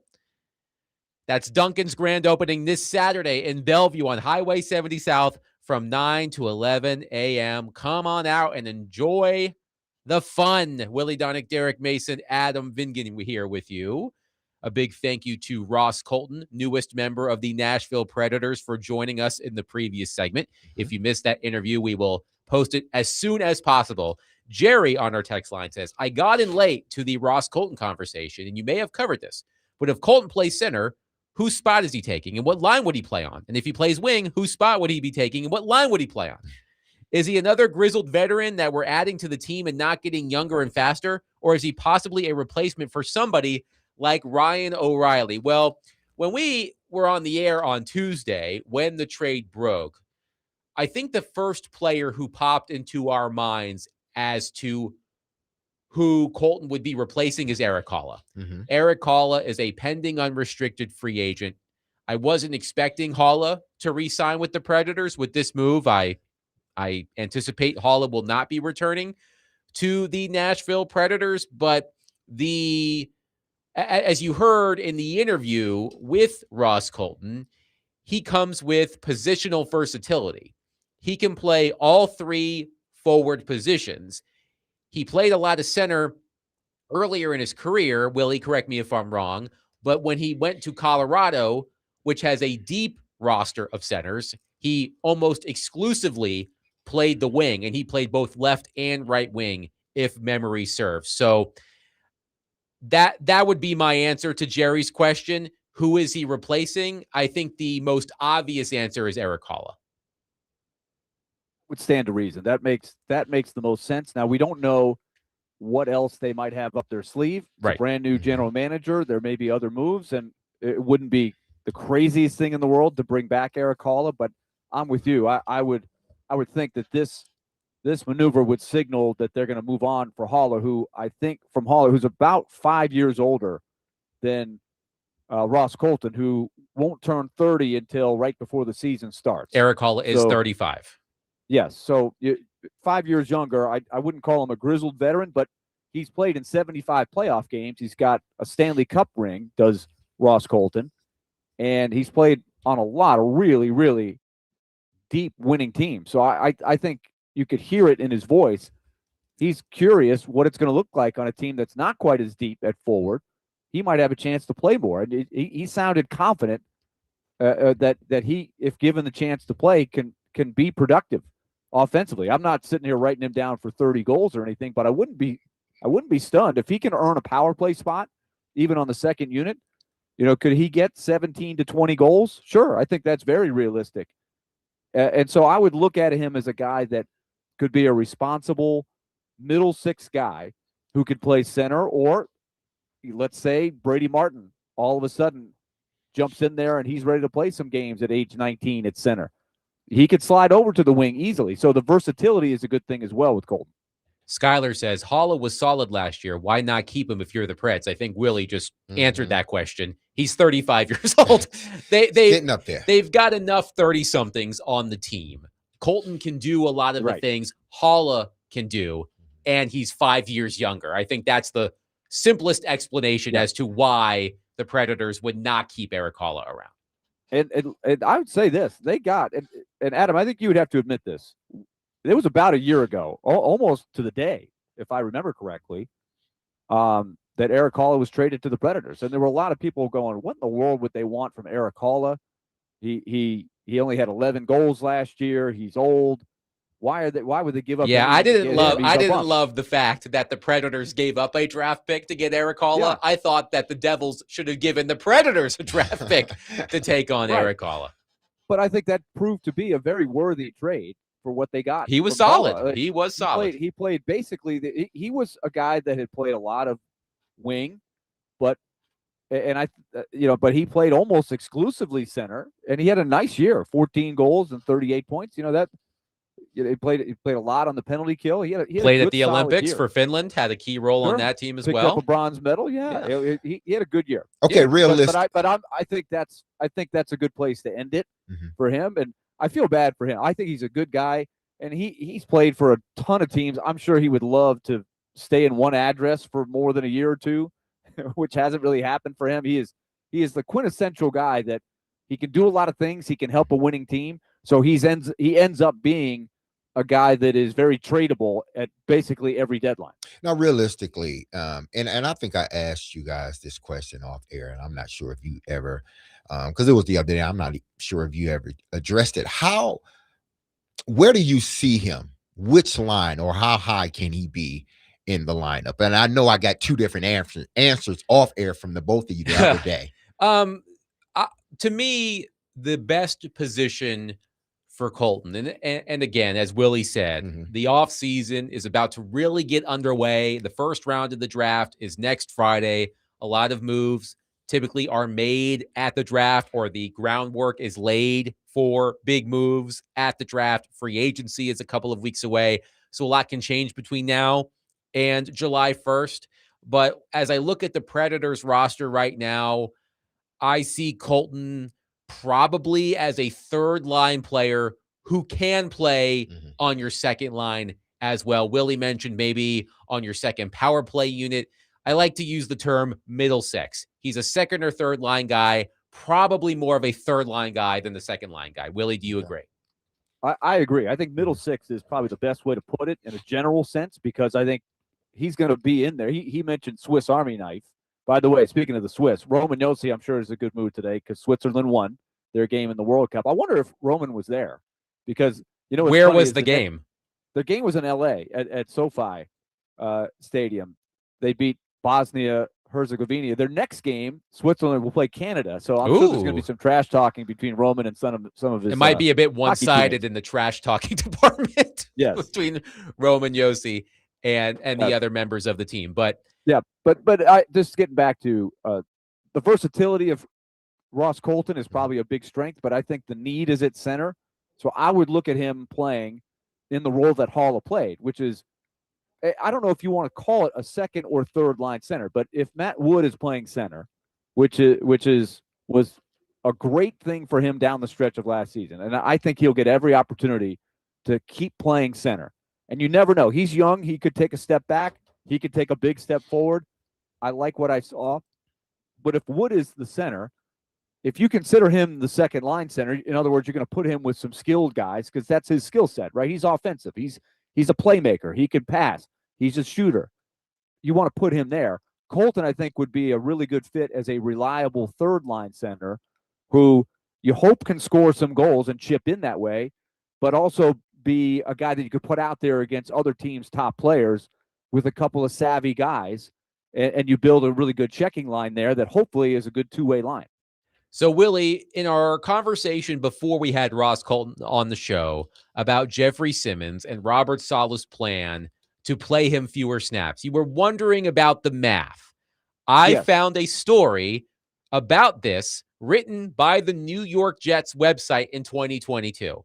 And there are some interesting quotes from Saleh that I think can shed some light on his plan. So again, this is from Saleh in 2022 as head coach of the Jets. Quote, "We ask our D-line to do a lot from an attack standpoint. So physically, it is hard unless you're an absolute freakazoid like Aaron Donald, who can go forever. It's really not a 30 to 35 snap count. It's more of a percentage. There are obviously variables, but you're trying to hit a 70% mark. There are 60 to 65 snaps on average for a defensive team. So you're looking at 40 to 45 snaps. In a perfect scenario where we're winning games, 30 to 35 of those snaps are against the pass. Let's say we start the game, and I'll use Quinnen Williams as an example. He rolls out on first down, second down, they convert on third down. Well, get Quinnen off the field. Then he's not on the field for first down, second down, third down, he's back on, and we get off the field. In that scenario, he played 4 of 6 snaps, 67%. Saleh then continues. If you went on average, it's probably in that 70% range. I think that's what we were hitting in San Francisco with DeForest Buckner, Nick Bosa, and Eric Armstead. It's not a perfect science. If you're playing 90 snaps in a game, you're going to be in that 60 snap range, where you're just trying to pace these guys so they're as fresh as possible when crunch time hits, those third downs, those 2 minutes when we need a play." Yeah, that sounds about, right in regards to how they want to, implore this defense. I think that sheds some more light on what we heard from Saleh in the clip we played and what he talked about yesterday. I appreciate the the detail in that answer. Exactly. And that's why I said Salah knows his defense and he knows how he's maximized. And it's worked the for potential, him. and it's worked If for him. there's one thing you can say about Robert Mhm. Saleh, his record as a head coach, 20-36, not so good. But his defenses have been His good. defenses have routinely been one of the best units in the NFL. If this was Jeffrey of 2 years ago, then I would say, yeah, this is gonna fit what Jeff wanted, because his physical makeup was different than what it is now. But now he's lean and mean. He's leaner. He's more of Aaron Donald now than he The was. absolute freakazoid, as Saleh that called too. it. But I'm just saying, as far as the physique, cutting weight, and he did it because he wanted to feel quicker. He wanted to be able to have that endurance to play throughout the game. So, however they choose to, get to the percentage that he wants, it all will depend on how the game is going. Whether he may only get a play, 2 plays, he may get 1 play, and then you're out, depending on what type of game we're playing. If they're up, 21 points in the fourth quarter or 28 points in the fourth quarter, he may only get 1 snap each and every time they have the ball. Willy, so I guess it just depends. Willie, was that a satisfying response from Robert Saleh? I'm just curious how many other teams that's have a good this question. approach. And because I was thinking of examples in other sports that I have come across, and I thought of a couple of basketball examples. John Calipari, when he had some really deep Kentucky teams, and Connor's ears are burning. Yeah, and I don't remember specifically which team. Of course, there was so much turnover in his roster when he was in that groove of grabbing 2 or 3 one and dones basically every year. But he would try to encourage his guys by saying, don't worry about your points per game. Look at your points per minute, or points per 60, or points per 40 minutes. Right? He would try to break it down that way. We're going to try to beat teams with depth. And Rick Pitino had some teams like that too. If you think of his greatest team, the most dominant team he ever had at Kentucky, 96, when they only lost, I think, 1 game the whole year, they just overwhelmed you. They had so many good players. It wasn't about, so-and-so is averaging 18 points a game, or Ron Mercer's averaging 20 points a game. They just hit you with waves. That is a good way to win. And I'll give you one individual example too. My coach, Eddie Fogler, a few years before that, Billy McCaffrey had one of the most efficient years that I think I've ever seen a college basketball player had. He was first-team All-American. He was a co-SEC Player of the Year with Jamal Mashburn. His statistics, in terms of percentages, were off the charts. But he only played about 29 minutes a game. And the question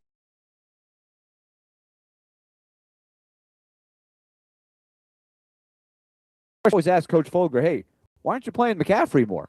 He's your best player. He's unbelievable. And he talked about a little bit of the concept that Robert Saleh has, that he believes when you rest guys and you use depth, if you have good depth, and I think that's the key, and that'll be a key for the Titans. Are they putting Derek, me, and Adam in the game when they sub out Jeffrey Simmons, or are there some solid depth guys? But that was the belief of Coach Fogler, is less was more, right? He's going to be more efficient because he's rested and he's not gassed at all at any point during the game. 615-737-1025. We'll take your thoughts on Jeffrey Simmons as well as Ross Colton, who again joined us at the top of the hour. If you missed that interview, we will post it ASAP. Elliotte Friedman, Sportsnet NHL Insider, will join us at 5. But before we get to Elliotte, coming up next, we talked yesterday about how the Scots have consumed every beer in the city of Boston. I wonder if Boston has undergone a state of emergency with the lack of beer. But there is something else that is quickly running out in the United States that Europeans cannot get enough of. And even our government has chimed in on it. We will get to that next. 615-737-1025. Willie Donick, Derek Mason, Adam Vingan, 1025 The Game.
DMase, Vingan, and Donick, 102.5 The Game. Willie Donick, Derek Mason, Adam Vingan here with you. Are you picking up on the musical theme here, guys? I was about to ask you, what Yeah. is the theme of What the is day? the theme, Willie? You haven't picked it up yet? Country? I don't know. No. All songs have the word moon. Ah. Not the moon today. Every song that has moon in it. Clever. Yep. Okay. I like Not it. moonshine, as we talked about yesterday. Yes. 'Cause I think we're going to talk about the World Cup here. We are going to talk about the World we Cup felt here. like just in our anecdotal experience, Mhm. we've all, spent plenty of time in Tennessee, but also we've experienced plenty of other states enough to try to make a guess that in a beer drinking contest, Tennessee would be sort of middle of the road. And the further north you go in general, Massachusetts, et cetera, might win a drinking contest, but all might pale in comparison to Scotland, England, et cetera, maybe even Canada.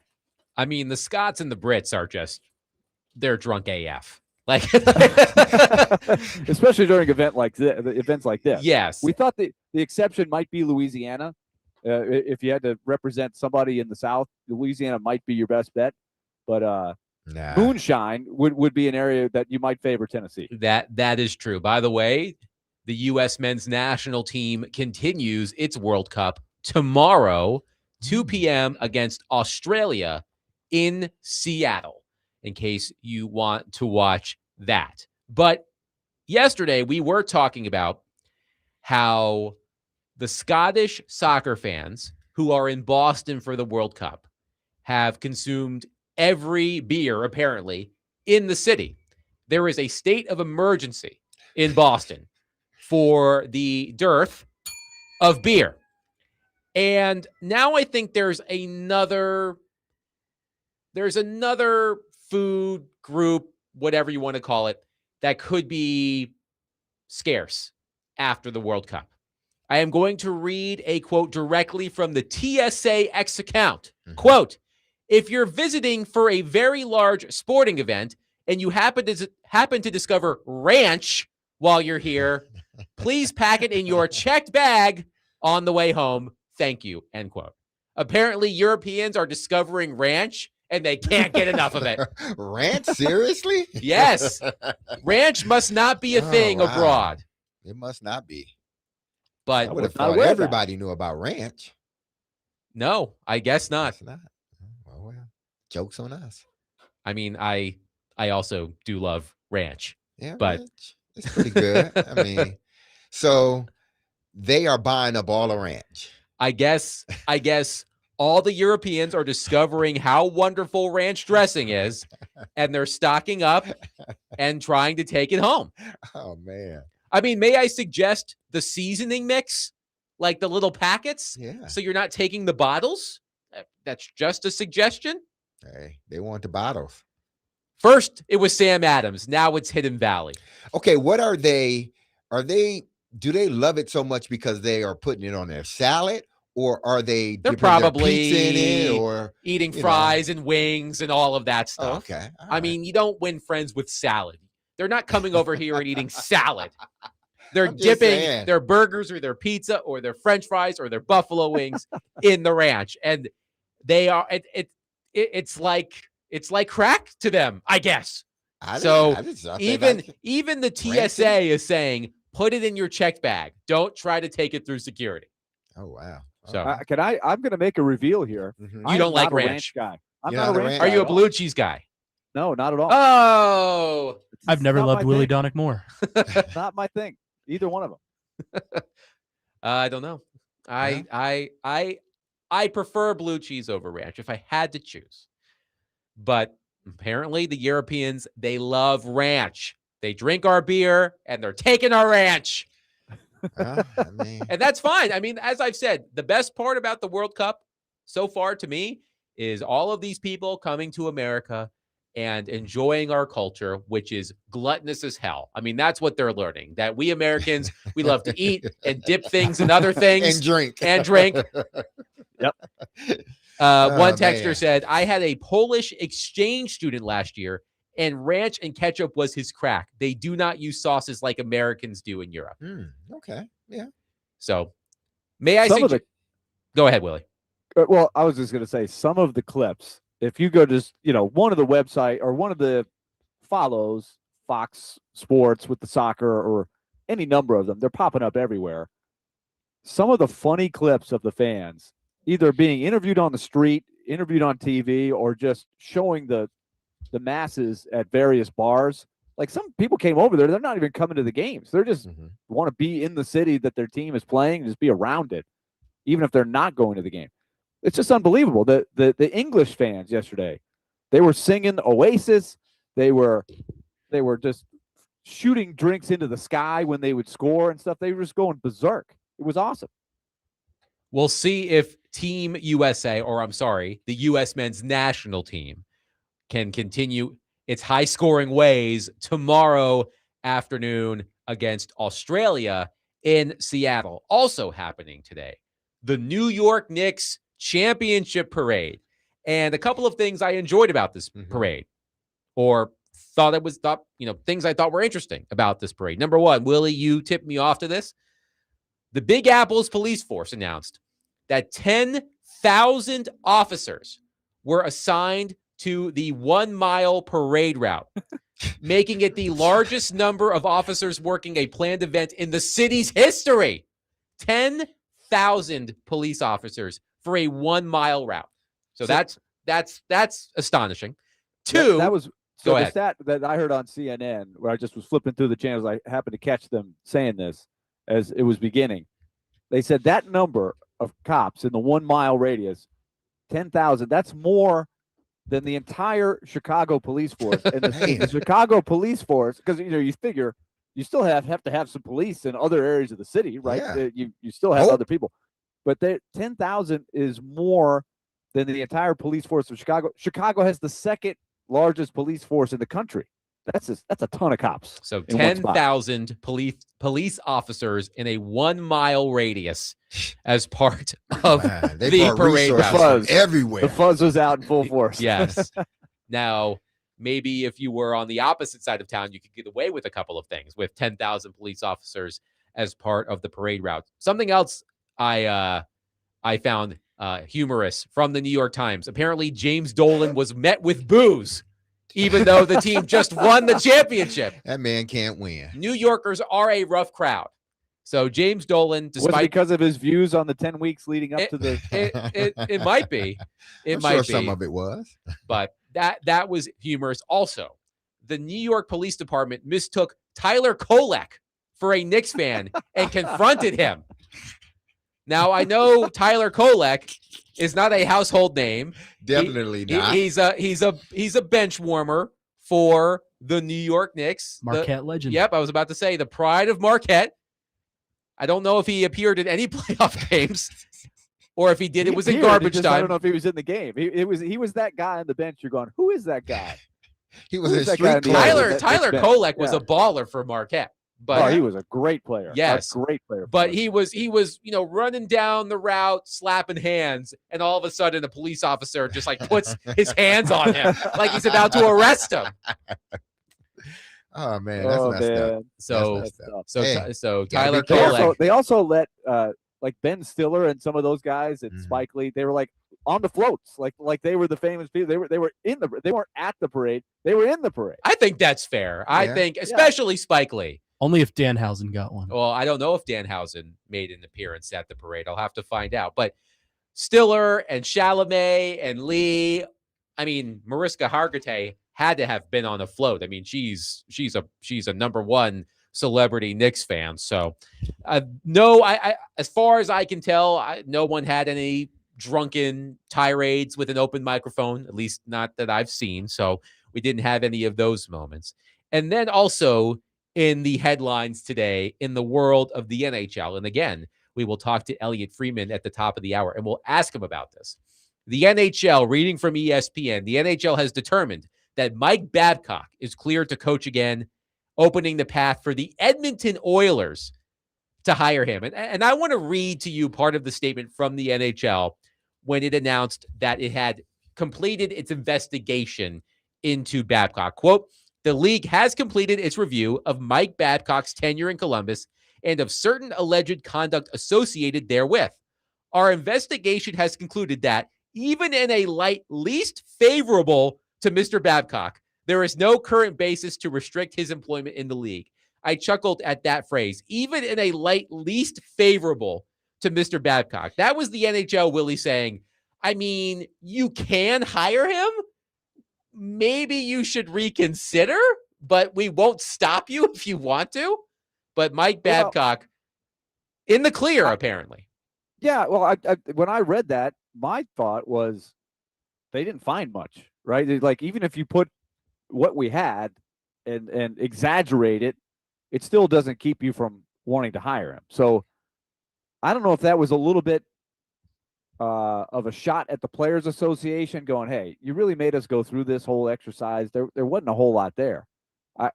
The whole allegation, for those that didn't follow it, he got fired by the Blue Jackets before he even ever coached the game. Yes. And the big thing was allegedly he looked at a player's phone without his permission to see what was going on there. And obviously that's a no-go. That's bad. And the Blue Jackets reacted accordingly. He's an old school guy, right? There's a lot of players, particularly role players, that fifth, sixth the defenseman, that third, fourth liner, that really felt like he's gone too far in berating them and doing that. So there seemed to be concern there, but it doesn't seem to be concerning to the Oilers. The NHLPA said, quote, while we found the allegations of Mike Babcock's conduct as the Columbus Blue Jackets head coach very concerning, the league has decided that there is no current basis on which to restrict his employment. Moving forward, we expect that Mr. Babcock will uphold the high standards required of NHL coaches. I mean, I know Mike Babcock has been a winner in the past, but it's been such a long time since he coached an NHL game. Because remember, he was hired by the Columbus Blue Jackets and never actually coached a game for the Columbus Blue Jackets. They parted ways before he even coached a game. Correct me if I'm wrong, Willy. When he coaches, assuming it's the Oilers who hire him, because that's all the reporting, that he's going to be the next head coach of the Edmonton Oilers. When he coaches his first game for the Oilers, assuming, again, that he doesn't do something stupid between now and the start of the season and gets let go, it'll have been like 7 years since he coached an NHL game. That's an eternity for a coach to not coach in any league. Yeah. He has not coached since 2020, and I think that's when he got fired by the Maple Leafs. It was early in that season. It was like November, December of that season, if I recall. Yeah, 23 games in. He was famously the highest paid coach, I think, by far, when he left the Red Wings to go coach Toronto. But he really hasn't done much. They haven't had a whole lot of playoff success in his final few years in Detroit. And then with Toronto, he oversaw the upcoming of Mitch Marner and Austin Matthews and William Nylander, that group that has gone through a big time tank and then rebuild. And, he made them a winning team, but that was the beginning of their non-playoff success. And then they got off to a poor start in 2020 and they canned him. So he hasn't coached since then. So that is going to be a really interesting thing where he's going with McDavid and Draisaitl in a Canadian market. Man, he's going to be underneath the microscope. And I really do feel, quickly before we get to Elliotte, I do feel that McDavid and Draisaitl especially are staking their reputations on this, because they clearly had a role in this hire, and a lot of people are upset that Babcock is getting another chance. And if it goes poorly, I think it's going to reflect poorly on McDavid and Draisaitl. What do you think, Willy? I think so. He's got rings, right? He's got a ring as a gold coach. medal. He's got a gold medal, but he has not won a playoff series as a head coach since 2013. So that we're going back a good ways now. Before McDavid was even in the league. Yes. It's going to be fascinating. I'm curious what Elliotte thinks about that. And we'll ask Elliotte coming up next. 615-737-1025. We are broadcasting from the Busy Bee Plumbing, Heating, and Air Conditioning Game Nashville studios, home of the $99 yearly Beehive membership, where the buzz is always about great service.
DMase, Vingan, and Donick, 102.5 The Game. Willy Donick, Derek Mason, Adam Vingan, and Connor Newt here with you. Usually, we would be joined right now by Sportsnet NHL insider Elliotte Friedman. But he texted us right before the segment to inform us that he's lost his voice. So Elliotte Friedman will join us tomorrow at 5 o'clock. And Willy, I know that you can understand what Elliotte is going through. I was reminded during the break of when you lost your voice during the season. I specifically recall a game in overtime in Minnesota, and you were hurting, my friend. You were. That was the closest I've ever come to having to leave the broadcast in the middle of the broadcast. That was a bad sinus infection that just hit me hard that day. Like it just crept up. It wasn't great for about a week after that, but that game in particular, I had to call in my buddies. We had to get Hal Gill for the third guy, and I basically let Hal Gill and Chris Mason talk for about 80% of the time. I only spoke when I had to. And then you guys might remember this game. It was in Minnesota, and Steven Stamkos scored with 0.1 seconds on the clock. Yes, I do remember that. Sent it to overtime. And I thought, oh no, Willy's voice. I mean, I was screaming as loud as I could scream, and not much was coming out. But I was like, Stamkos! It didn't sound like that. I was just like, something come out. I hope this air turns into something that people can hear. And then they had the weird ending where the goal got knocked off. Yes. Yes. And they allowed the winning goal. Very controversial. They got hosed. I remember that was the wrong interpretation of that rule. But what a game to have that happen. But I was yes, I sympathize with Elliotte. And Elliotte, if you're out there, or somebody, I know the remedy that the doctor gave you. Thank goodness, Dr. Seibert, who works at the Vanderbilt. He's one of the doctors that the team is affiliated with. He's worked with a lot of singers. Man, that guy helped me out a ton. And I wish I'd have seen him before that game. Well, Elliotte will rest up. I mean, look, he's been traveling all over the country for the Stanley Cup final, back and forth between Vegas and Raleigh. So we totally understand. I do remember watching that game and hearing Willy make that call on the Stamkos goal and saying, I think I sent a message to the group and I was like, yeah, Willy's not coming into work tomorrow. Can't talk. Oh, man. I think Willy needs a break for talking for 3 hours, but we will catch up with Elliotte tomorrow at 5 instead of today. I do want to revisit our conversation from the beginning of the show on Jeffrey Simmons. Earlier in the show, we talked about Robert Saleh's plan for Jeffrey Simmons, and that means fewer snaps in the 2026 season. Saleh believes that would make Simmons even more dangerous, even after Simmons had the best year of his career last year, one of the best interior defensive linemen in the NFL this past season. But Jeffrey Simmons also discussed his contract situation. His contract expires in 2027. And look, when Jeffrey Simmons gets a new deal, it's going to be a big one. So yesterday he was asked about his contract situation. Here's what he said. When it comes to your contract, are you wanting to get something done before the start of training camp, or do you look at how the money's exploded and say, hey, let's let some other guys sign before I sign so I can get even better? I mean, I think the biggest thing is since I got to Tennessee, this organization been nothing but good to me. This organization we've been on the same page since I got here. So when it come down to the contract, I let everything plays out. Like I said, since I got here, I don't think we have me in the front office, me and Miss Amy, then everyone been on the same page. And whenever it's time to talk contract and whenever it's time to get that stuff out the way, I know my agent, Todd, them, and Van, them, they're going to work together to make sure it's done the right way. One thing, when it come down to that contract, we know how messy it could get. And that's not what I'm looking for, especially going on year 8. Like I said, this organization been nothing but good to me. So I'm not, so focused on the contract right now. Like I said, my goal this offseason is let me go work my tail off and get ready for training camp. Now, here's my question. In light, Willy, of the New York Knicks winning the NBA title, it's been brought up so many times in the wake of the Knicks championship that Jalen Brunson took a significant pay cut to join the New York Knicks in the hope that the team would use the money to build around him. And that's precisely what the Knicks did. And they reaped the benefits by winning the championship. I do wonder if Jeffrey Simmons would consider doing the same thing if it meant helping him win the Super Bowl with the Tennessee Titans. Only he can answer that question. He certainly set the table for that kind of thing. I think that Jeffrey Simmons has now hit sort of that mark that a Philip Forsberg has hit, a Roman Josi, just a guy that they have kept, that they probably had a window where if they wanted to consider trading him and get big assets, they could have. We talked about it in a lot of depth, a lot of different times for a long time, but they went the other way. They were like, this is a staple guy that we want to build around, even though he's starting to hit an age where you start to wonder how much longer he can be dominant, but they believe in him. And so I do wonder, with everything that Jeffrey Simmons said, and Derek had some really interesting comments about this at the beginning of the show, he sounds like it's more about wanting to make it happen in Nashville for the Titans than it is breaking the bank. So I'm really curious about that aspect of it, especially in light of the Brunson thing. Yeah, I mean, listen, whatever he gets, he would have earned it in his next contract. And I think that he's at a space in his career that the deal is going to make sense for everyone. Will it be potentially a record-setting deal? I don't know. But if I'm just thinking and listening to Jeff, no, it's not going to be a record-setting deal. It's going to be a deal that respects him but keeps him in Nashville for the remainder of his career. So that's why I say less would have been more. He could have just, said what he said at the first 5 to 7 seconds of what he said. That's all he needed to say. Because I think that would have made it very clear to everyone. Jeff wants to be here, but he's about the team, and that eventually I'm sure they'll get a deal done. That's all I was saying. I mean, there's no question that that I think the Titans will get a deal done, and I think Jeffrey will position himself so they can get a deal done. Let's go to Andrew on our phone line, driven by Wilson County, Hyundai.com. Andrew, thank you for calling. Please go ahead. Hey, guys. How's it going? Good, thank you. Good. Hey, so I was thinking about this as you all started this segment, and it occurred to me, so Simmons, obviously, he's a smart guy. He knows that he's probably at the peak of his career, if not getting close to it.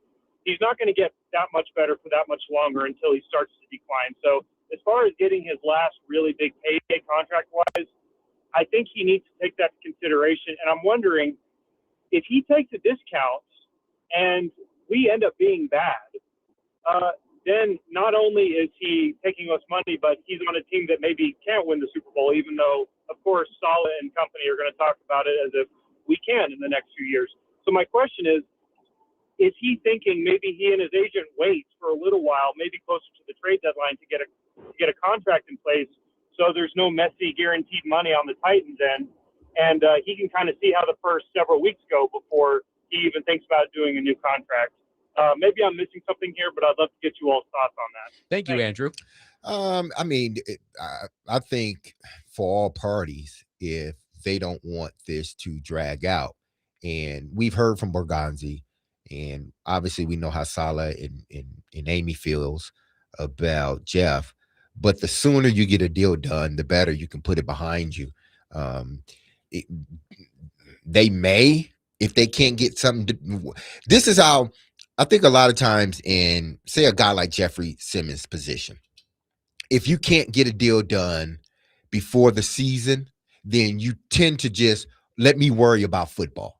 Let me concentrate on football, and then we'll pick up the contract on the other side. That's why I think they're going to try to figure something out where if there's not a contract on the table, there is guidelines within, like a framework of a contract, and we just need to figure out some little small things to try to get it done. But outside of that, if they don't have anything done before the season, I mean, not even a framework, I think then Jeff will sort of pivot to, hey, listen, let's just worry about it after the season. I'm going to take in good faith that we're going to get something done after the season. I'm going to remain a Titan, but I want to concentrate on the football. Willie, what are your thoughts on Andrew's question? Yeah, I think there's a lot of ways to go, but I think they've committed to, trying to make this happen. And I think the best way to go is to try to get it done before the season starts, because I think we're all curious, especially with the amount of excitement and perception of one stat for a defensive player, and that's sacks, or defensive lineman, that's sacks. If you believe what you read in what they're trying to do is set him up to get more one-on-ones, be in there on the key pass downs, and that could lead to a lot more sacks, which is one thing that has been, the perception against it. Well, he's a dominant player, but where are the sacks? Where are the numbers? Tackles for loss, all of that. I think it might behoove them to get the deal done before he has a year, if the solid defense hits, which you hope it does, where he has 14 sacks or something. You also have to keep in mind that the Tennessee Titans are going to have to sign Peter Skoronski to a major extension soon as well. They've got a lot of cap space. Yeah, right. You got plenty of cap space to get those two things done. They're excited to have guys that they want to re-sign. There've been so few of them over the years, but I think what you have to hope is you keep enough money around to add the right unrestricted free agents, and if you've drafted better, that in the coming years you have guys that you want to sign to that second contract. I mean, it's been a ridiculously low number of draft picks they've had the last 5-6 years that they've signed to a second contract. The next guy outside of Peter would be Cedric, right? Or JC Latham, one of the two. But I think those are guys that I think they're going to earmark. Obviously, Jeffrey Simmons, and then Peter Skoronski, and then Cedric Gray. Cedric may be more so next season to see how he fits in his defense. But I think he's going to have a hell of a year within his defense. I think Peter, just like Jeffrey, they probably want to get something done sooner rather than later. Let's go to Mike on our phone line. Mike, thank you for calling. Please go ahead. Yep, I just like to leave a comment that here we go again, right before training camp. We're in controversy with Jeffrey Simmons, and is he going to sign or not? And this is a bad thing that we don't need to go down. Again, another year. What I'm worried about is that we're going to get all entangled with this, and I'm going to go off on a little bit of a tangent with the quarterback situation, Cam Ward, and the backup. And I just want to know what's his name, Zerlinski or Trubisky. Yeah, I can't even pronounce his name. Who is he?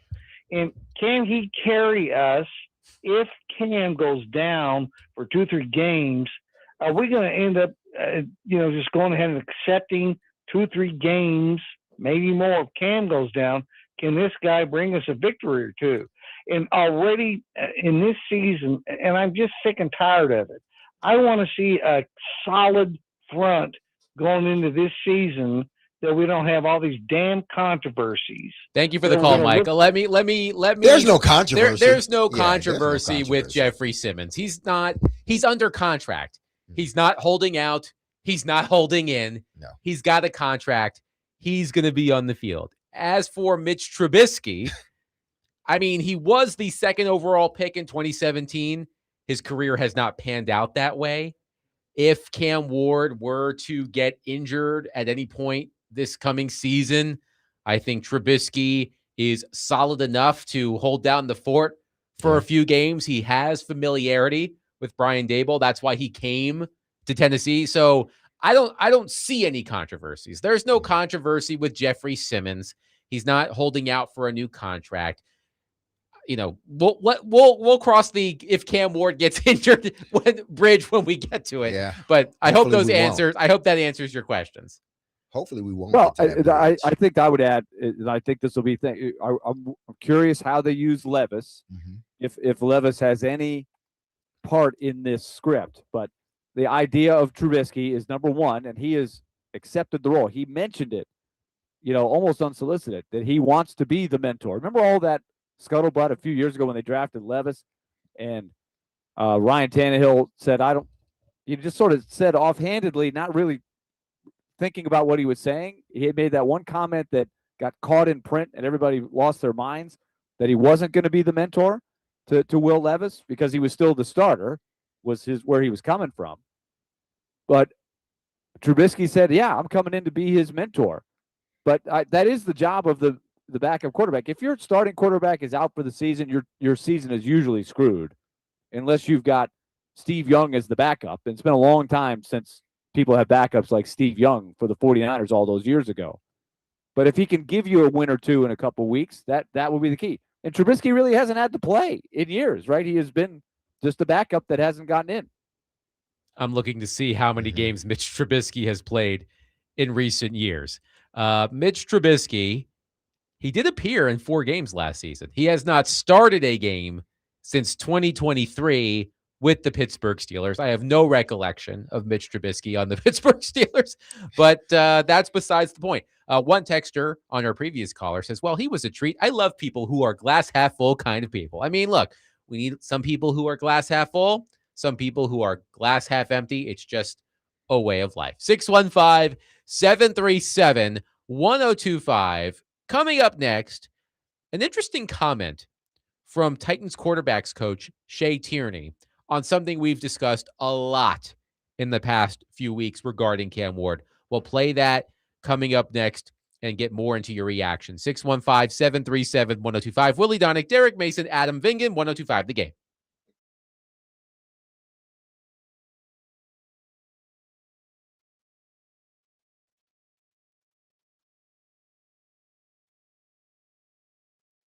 All right, let's talk Loan Pronto. If you've had the vision of a home improvement project that's been on your mind for a while, but you have not come around to the right formula to put it into use because of the funds, well, look no further than Loan Pronto and their rapid equity loan program. It's a great way to get the money out of your home's equity to pay for that home improvement project. And you're going to make your home that much more valuable in the process. I've done it myself at our home, and it has been awesome. They're great to work with. Loan Pronto has 2,800 five-star Google reviews, so they run a great business. All you've got to do is find out more about the program by going to loanpronto.com. It's pretty simple. Or if you want the phone number, here it is, 615-499-5780. That's loanpronto.com or 615-499-5780. Ask about the Rapid Equity Loan Program. You use the equity in your home to access thousands of dollars in cash for utilization. It's a great way to do it, and it only takes about 60 seconds to get the answers that you're looking for. All of this is from your phone, and you can get that process going. Loan Pronto, equal housing lender, NMLS 1661781, NMLSconsumeraccess.org.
DMase, Vingan, and Donick, 1025. The Gang, Willy Donick, Derek Mason, Adam Vingan here with you.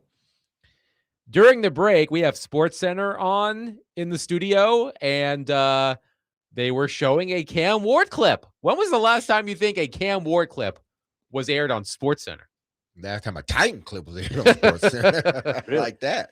That is a good question. I was more focused. What was the news? It was just about improving at OTAs, that sort of Stuff thing. we've been But it was talking about. SportsCenter and not like today's NFL. No, it it was was SportsCenter. SportsCenter. Yeah. Wow. Look at Yeah, Cam Ward.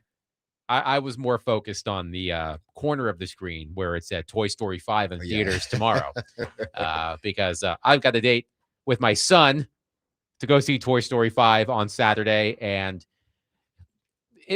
this is one of those man I'm old moments, because I remember when I went to see Toy Story, the original film, in 1995 at the tender age of 6, and now I get to take my 4.5-year-old son to see Toy Story 5 this weekend. So what was that moment like? Are Buzz and Woody like 75 years old now? They gotta be old, Willie. They are antiques. I mean, the kid had to have grown up too. Well, in the end of Toy Story 3 is Andy gives away the toys before he goes to college. Oh, okay. So Andy's out of the picture. Which is where it Andy's should have not ended. coming back. That's where it should have ended. Yes. You could certainly make that argument. You could have made that argument also for Toy Story 4, but it's people are going to I'm spending my money. It's going to make millions of dollars. You're millions. the problem. Yeah, hey, you're the target audience. I mean, don't blame me. Blame Arlo. You're the target audience. I mean, how can I say no to that face? Parents with kids, little ones. This is true. So there you go. You'll learn that one day. You think? What was that laugh? That's my yeah right laugh. Yeah, Wait, that was you or Derek? That wasn't me. Oh, I've already experienced it. Oh, What I you thought it mean? was Derek laughing at the idea of Connor having Oh children. no, I would No, never that's say me that. laughing at the idea because I'm going to die alone. No, you're not. Oh, come on. You may choose to, but Single lady, 615-737-1025. If you want to talk to Connie, the two-tone kitty cat. Why'd you? Newtsy. You know. See, you ain't gonna get no girlfriend like that if No, you not have like him that, no. introduce you to Sounds like a them. hotline. Exactly. This isn't 1992 anymore. This is not a 1-900 number, folks. It is a 615 number. Some of you may get that reference. I got that reference. Okay. One texter says, should have stopped at Toy Story 3. I mean, we can talk Toy Story if you want, but I'd rather talk about the Tennessee Titans. So we've talked so much about Cam Ward, obviously, and his accuracy, obviously, and his completion percentage in practice. And we've talked about how it's a bit of a fool's errand, I think, to track completion percentage in practice and use it as a barometer for how a quarterback is performing. Well, Tennessee Titans quarterback coach Shea Tierney was asked about this. This must have been yesterday. And I thought he had a really interesting response. Here was Titans quarterback coach Shea Tierney. There's a lot of high percentage throws built in for him. How much do you think that could help the accuracy as well? Well, I think, you're getting into a discussion really that's what type of play are you trying to, what's the intent of the play, right? So when we have a play called, when Dave sends in a play, we know what we're trying to get done. Are we trying to take a shot? Are we trying to hit it downfield, which is obviously when you're throwing it downfield, lower percentage, right? Is it intermediate? So are we trying to get a chunk? Or is it a short one where we're just trying to get the ball out of our hands and completing the ball to basically augment the run game? That's what you're trying to do with some of those. So does that help drive completion percentage up? Yes. That doesn't necessarily mean your accuracy is better because you're calling a high completion play, and now we're hitting 75% of our passes, and everybody thinks, oh, he's got 75%. He's accurate. That's not always the case. An accurate passer to me is somebody who can execute the intent of the play call and hit what we're trying to hit. And if we're hitting those spots that we're trying to hit based on the play call, that's an accurate passer. Completion percentage it lies a lot. So that was Shea Tierney, Titans quarterbacks coach, on the phenomenon of completion percentage. Willy Donick, your thoughts?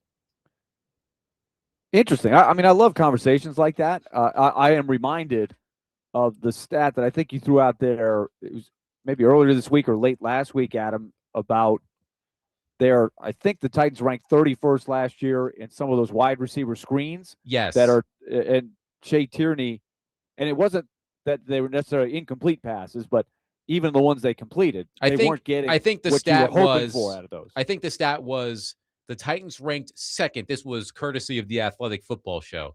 The Titans ranked second in the percentage of screens they ran, but 31st in success rate on those plays. Right. So either an incompletion that would be unsuccessful, or a ball that's complete, which I would think often is the case, but doesn't get the yardage that moves the needle at all. Like if it's third down and 8 and you get 6 yards, then that's really doesn't matter unless you're going to go for it on fourth down. But that's not getting the job done. You got to move the chains. There's different ways that the sites measure success of a play, but I don't know if I've ever heard anybody say that this completion percentage lies, but I know what he's talking about. But it's a well-known fact, right, that the better passers over the years, the completion percentage every 10 years seems to go up, right? It used to be if you completed, back when I was first watching football, if you completed over 50% of the passes, then, hey, okay, that's not bad. But the passing game was so different back then. And now the game has evolved so much, especially since the West Coast offense and Joe Montana, who was one of the first that I can remember that was up there in that 65% because they had those 3-step drops, boom. Like it's just now a standard, right? If you're not at a certain percentage, if you're not over 60, then everybody's wondering why. Accuracy doesn't, and Coach said, accuracy doesn't always equates to a higher percentage of completions, because there are a lot of variables within that. You can be accurate, but the defensive guy can knock the ball down. You can be accurate, the wide receiver can drop it. You can be accurate, the wide receiver falls. So there are a lot of variables that goes into, having that accuracy tied to the completion percentage of a quarterback. There are some quarterbacks that are damn accurate, and the offense that they're playing in allows them to enhance that even more. Brock Purdy, he said Brock Purdy was probably one of the best accurate passers out there. Saleh said that. But the offense allows him to be that way. Even though he has the accuracy, it matches up with the completion percentages because of the type of quarterback he has. You can have somebody completing a bunch of passes, but you asked them to throw it down the field or ask them to throw that intermediate route and put it in places they need to put it. They can't do it.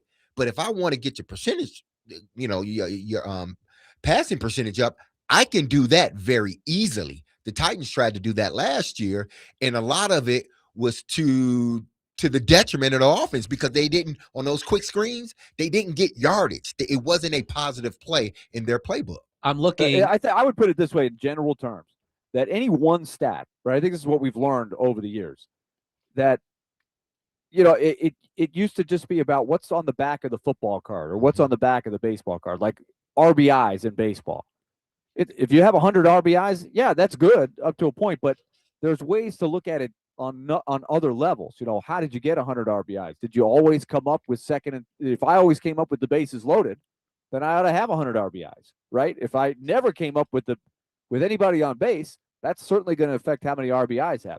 Just like in completion percentage, the passes that you call are going to affect your completion percentage, right? There's variables involved. Just like we always joked about when people report so-and-so was 9 for 17 at practice. Well, with no context, right? You say, well, that's bad. Well, how do we know? We don't know what were the plays? What were they working on? And if you just wanted completion percentage, all you would have to do is have Adam stand 2 feet to my left, Derek stand 2 feet to my right, snap the ball to me, I throw it to one or the other. My completion percentage could be 100%, but that doesn't mean we're moving the ball at all. There's a direct correlation, I think, when it comes to accuracy and completion percentage. I don't think completion percentage means that you're an accurate passer. And I think that's what Coach is trying to say. Right. And they want him to become a more accurate passer because the offense is going to be set up to whereas if he's more accurate, then you're going to see him in the 65, 67 percentage when you're talking about completion. Look at prime example. Look at Josh Allen.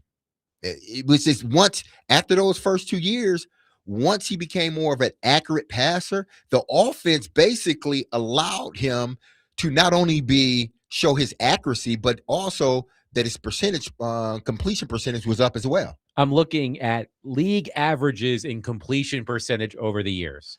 In 2020,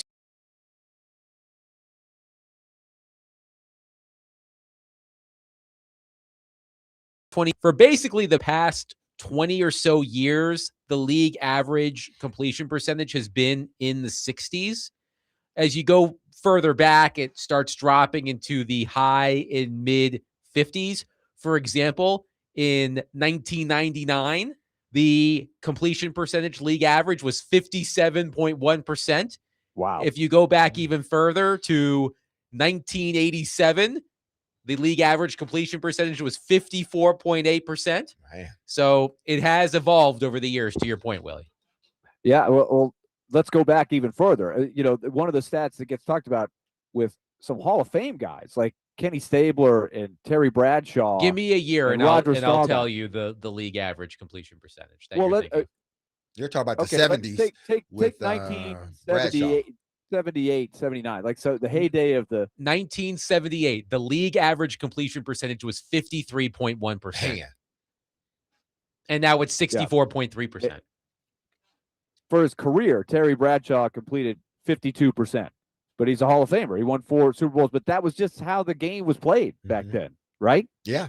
This is how it was. It was more of a run heavy, playing sort of a phone booth type of offense, and that's pretty much how defenses played too. Was about being bigger, not faster. And you would attack down the field when you did throw. Right, you were probably throwing a lot more low percentage passes. It just wasn't designed the same way. Neil on our text line says Connor isn't going to get a woman if you keep calling him Connie. Exactly, that's what I keep saying. You're damn right, Neil. You do have a point there, Neil. Connor, the big strapping gentleman. How about that? That's I'll give you one more. Going back one more. Look, Connor, we got you, man. We're gonna help you out. If we're gonna make this a thing on the show, we're gonna see this through. We're gonna see this through. Thanks, Willie. I'll give you one more example before Terry Bradshaw. How about Joe Namath? Take a guess on his completion percentage for his career. 48%. 50.8. You're right. Both of you are straddling it. 50.1% for his career. He's a Hall of Famer. Exactly. There is hope for you, Cam Ward. That's all I'm saying. 615-737-1025. We'll take your reaction and wrap up the show. Coming up next, Willie Donick, Derek Mason, Adam Vingan, 1025 The Game.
DMase, Vingan, and Donick 1025. The Game. Willy Donick, Derek Mason, Adam Vingan here with you.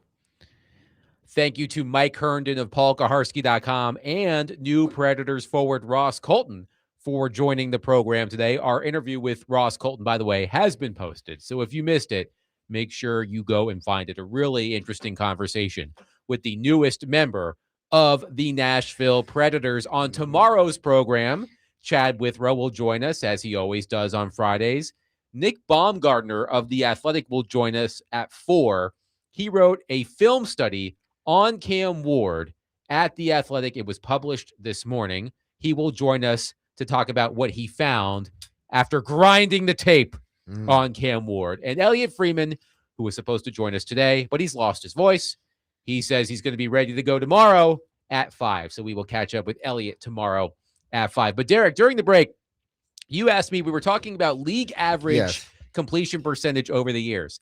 And you asked me how many passes quarterbacks attempted on average over the years. And you wondered in 1968, when Joe Namath won the Super Bowl with the New York Jets, because Willie mentioned his completion percentage was what for his career, Willie? 50.1%. Quarterbacks on average threw 26.8 passes per game in 1968 compared to 32.1 this past season. Well, so not quite as much, not as many as I would have thought. So what's interesting is if you between 2011 and 2021, quarterbacks were averaging at least 34 pass attempts per game, with the high being 35.7. Over the past 4 or 5 years, it's gotten down into the low 30s, 32, 33. So it's actually gone down a bit. Yeah, it runs in cycles to a degree, right? Yes. I think teams are figuring out that because everything is so pass happy, and so they're getting players on defense to sort of match that. And now it seems like the pendulum is sort of going the other way. Offenses are more inclined to run the football, especially if they have two backs. So they're more inclined to run the football than sit there and throw the football, 40 times a game. I do want to get y'all's thoughts on this. Reading from Front Office Sports. On Thursday, the Senate Commerce Committee voted 19-9 to send an amended version of the Protect College Sports Act to the Senate floor for a full vote. It's the first time that a college sports bill has passed a committee vote in the Senate in the 6 years that college sports stakeholders have been lobbying in Congress. Now, if I'm reading this correctly, this bill has gone through some amendments. The Big Ten and SEC continue to have opposition for the bill, but the amendments attempt to ameliorate some of those concerns about the Super League provision. Hold on. Ameliorate? I've never heard that word before. I was just about to say Amelia. Okay, hold on. Ameliorate. All right, we've got 2 words of the day: acquiesce and ameliorate. Ameliorate means to make better or more tolerable. Ameliorate. I like that. Ameliorate. Connor, you have something interesting to say over text about this. Just let the listeners know, because I found it very interesting. Before you do, Connor, let me just read from this story to set it up. So this, again, from Front Office Sports. Dozens of conferences, including the Big 12 and ACC, have come out in favor of the bill, as has the NCAA. But it continues to have opposition from the Big Ten and SEC, the conferences said in a joint statement. The opposition comes even though the newest version of the bill ameliorates their concern about the Super League provision. The original version effectively prevented a Big Ten SEC merger only, while the new version sent to the Senate floor prevents this for all 4 power conferences. So what I gathered from this in the SEC and the Big Ten kind of joining forces and putting out the statement opposing it is they want to have their cake and eat it too. What I notice about the SEC and the Big Ten is obviously those are the 2 super conferences in the nation. They get the most transfers. They bring in the most TV money. They are the ones benefiting the most from the modern day college football. Now you have some outlier examples from other conferences, and like Miami in the ACC, Texas Tech in the Big 12. You've got Notre Dame out there. Clemson, I think, sort of comes to mind there too. Florida State. But for the vast majority of who's benefiting the most, it's the SEC and the Big Ten.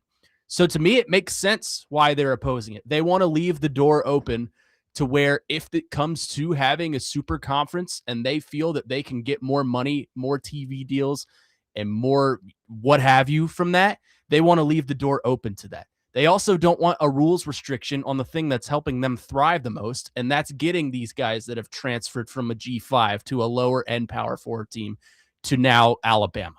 That's what's helping them. So, of course, they're going to disapprove of it because they don't want it to lose something that benefits them. For me, this sounds like or reeks of, like you said, Adam. We're not going to do what's best for everybody. We're just going to do what's best for us two right here. And eventually, if y'all don't, acquiesce to us, then we will leave and develop our own super conference. So that's why everybody's going to have to get on board here.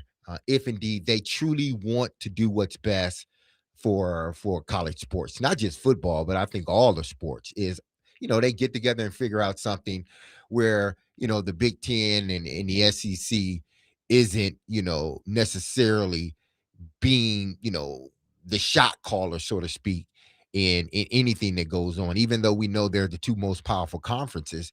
But yet and still, if you want this thing to continue to thrive, I think you have to incorporate everybody and do what's best for the whole. Willie, what do you think? I don't feel ameliorated yet. And I'm not sure how I'm supposed to feel if I'm ameliorated. But I do have a question. Like, I admire the Congress people that are really working hard on this.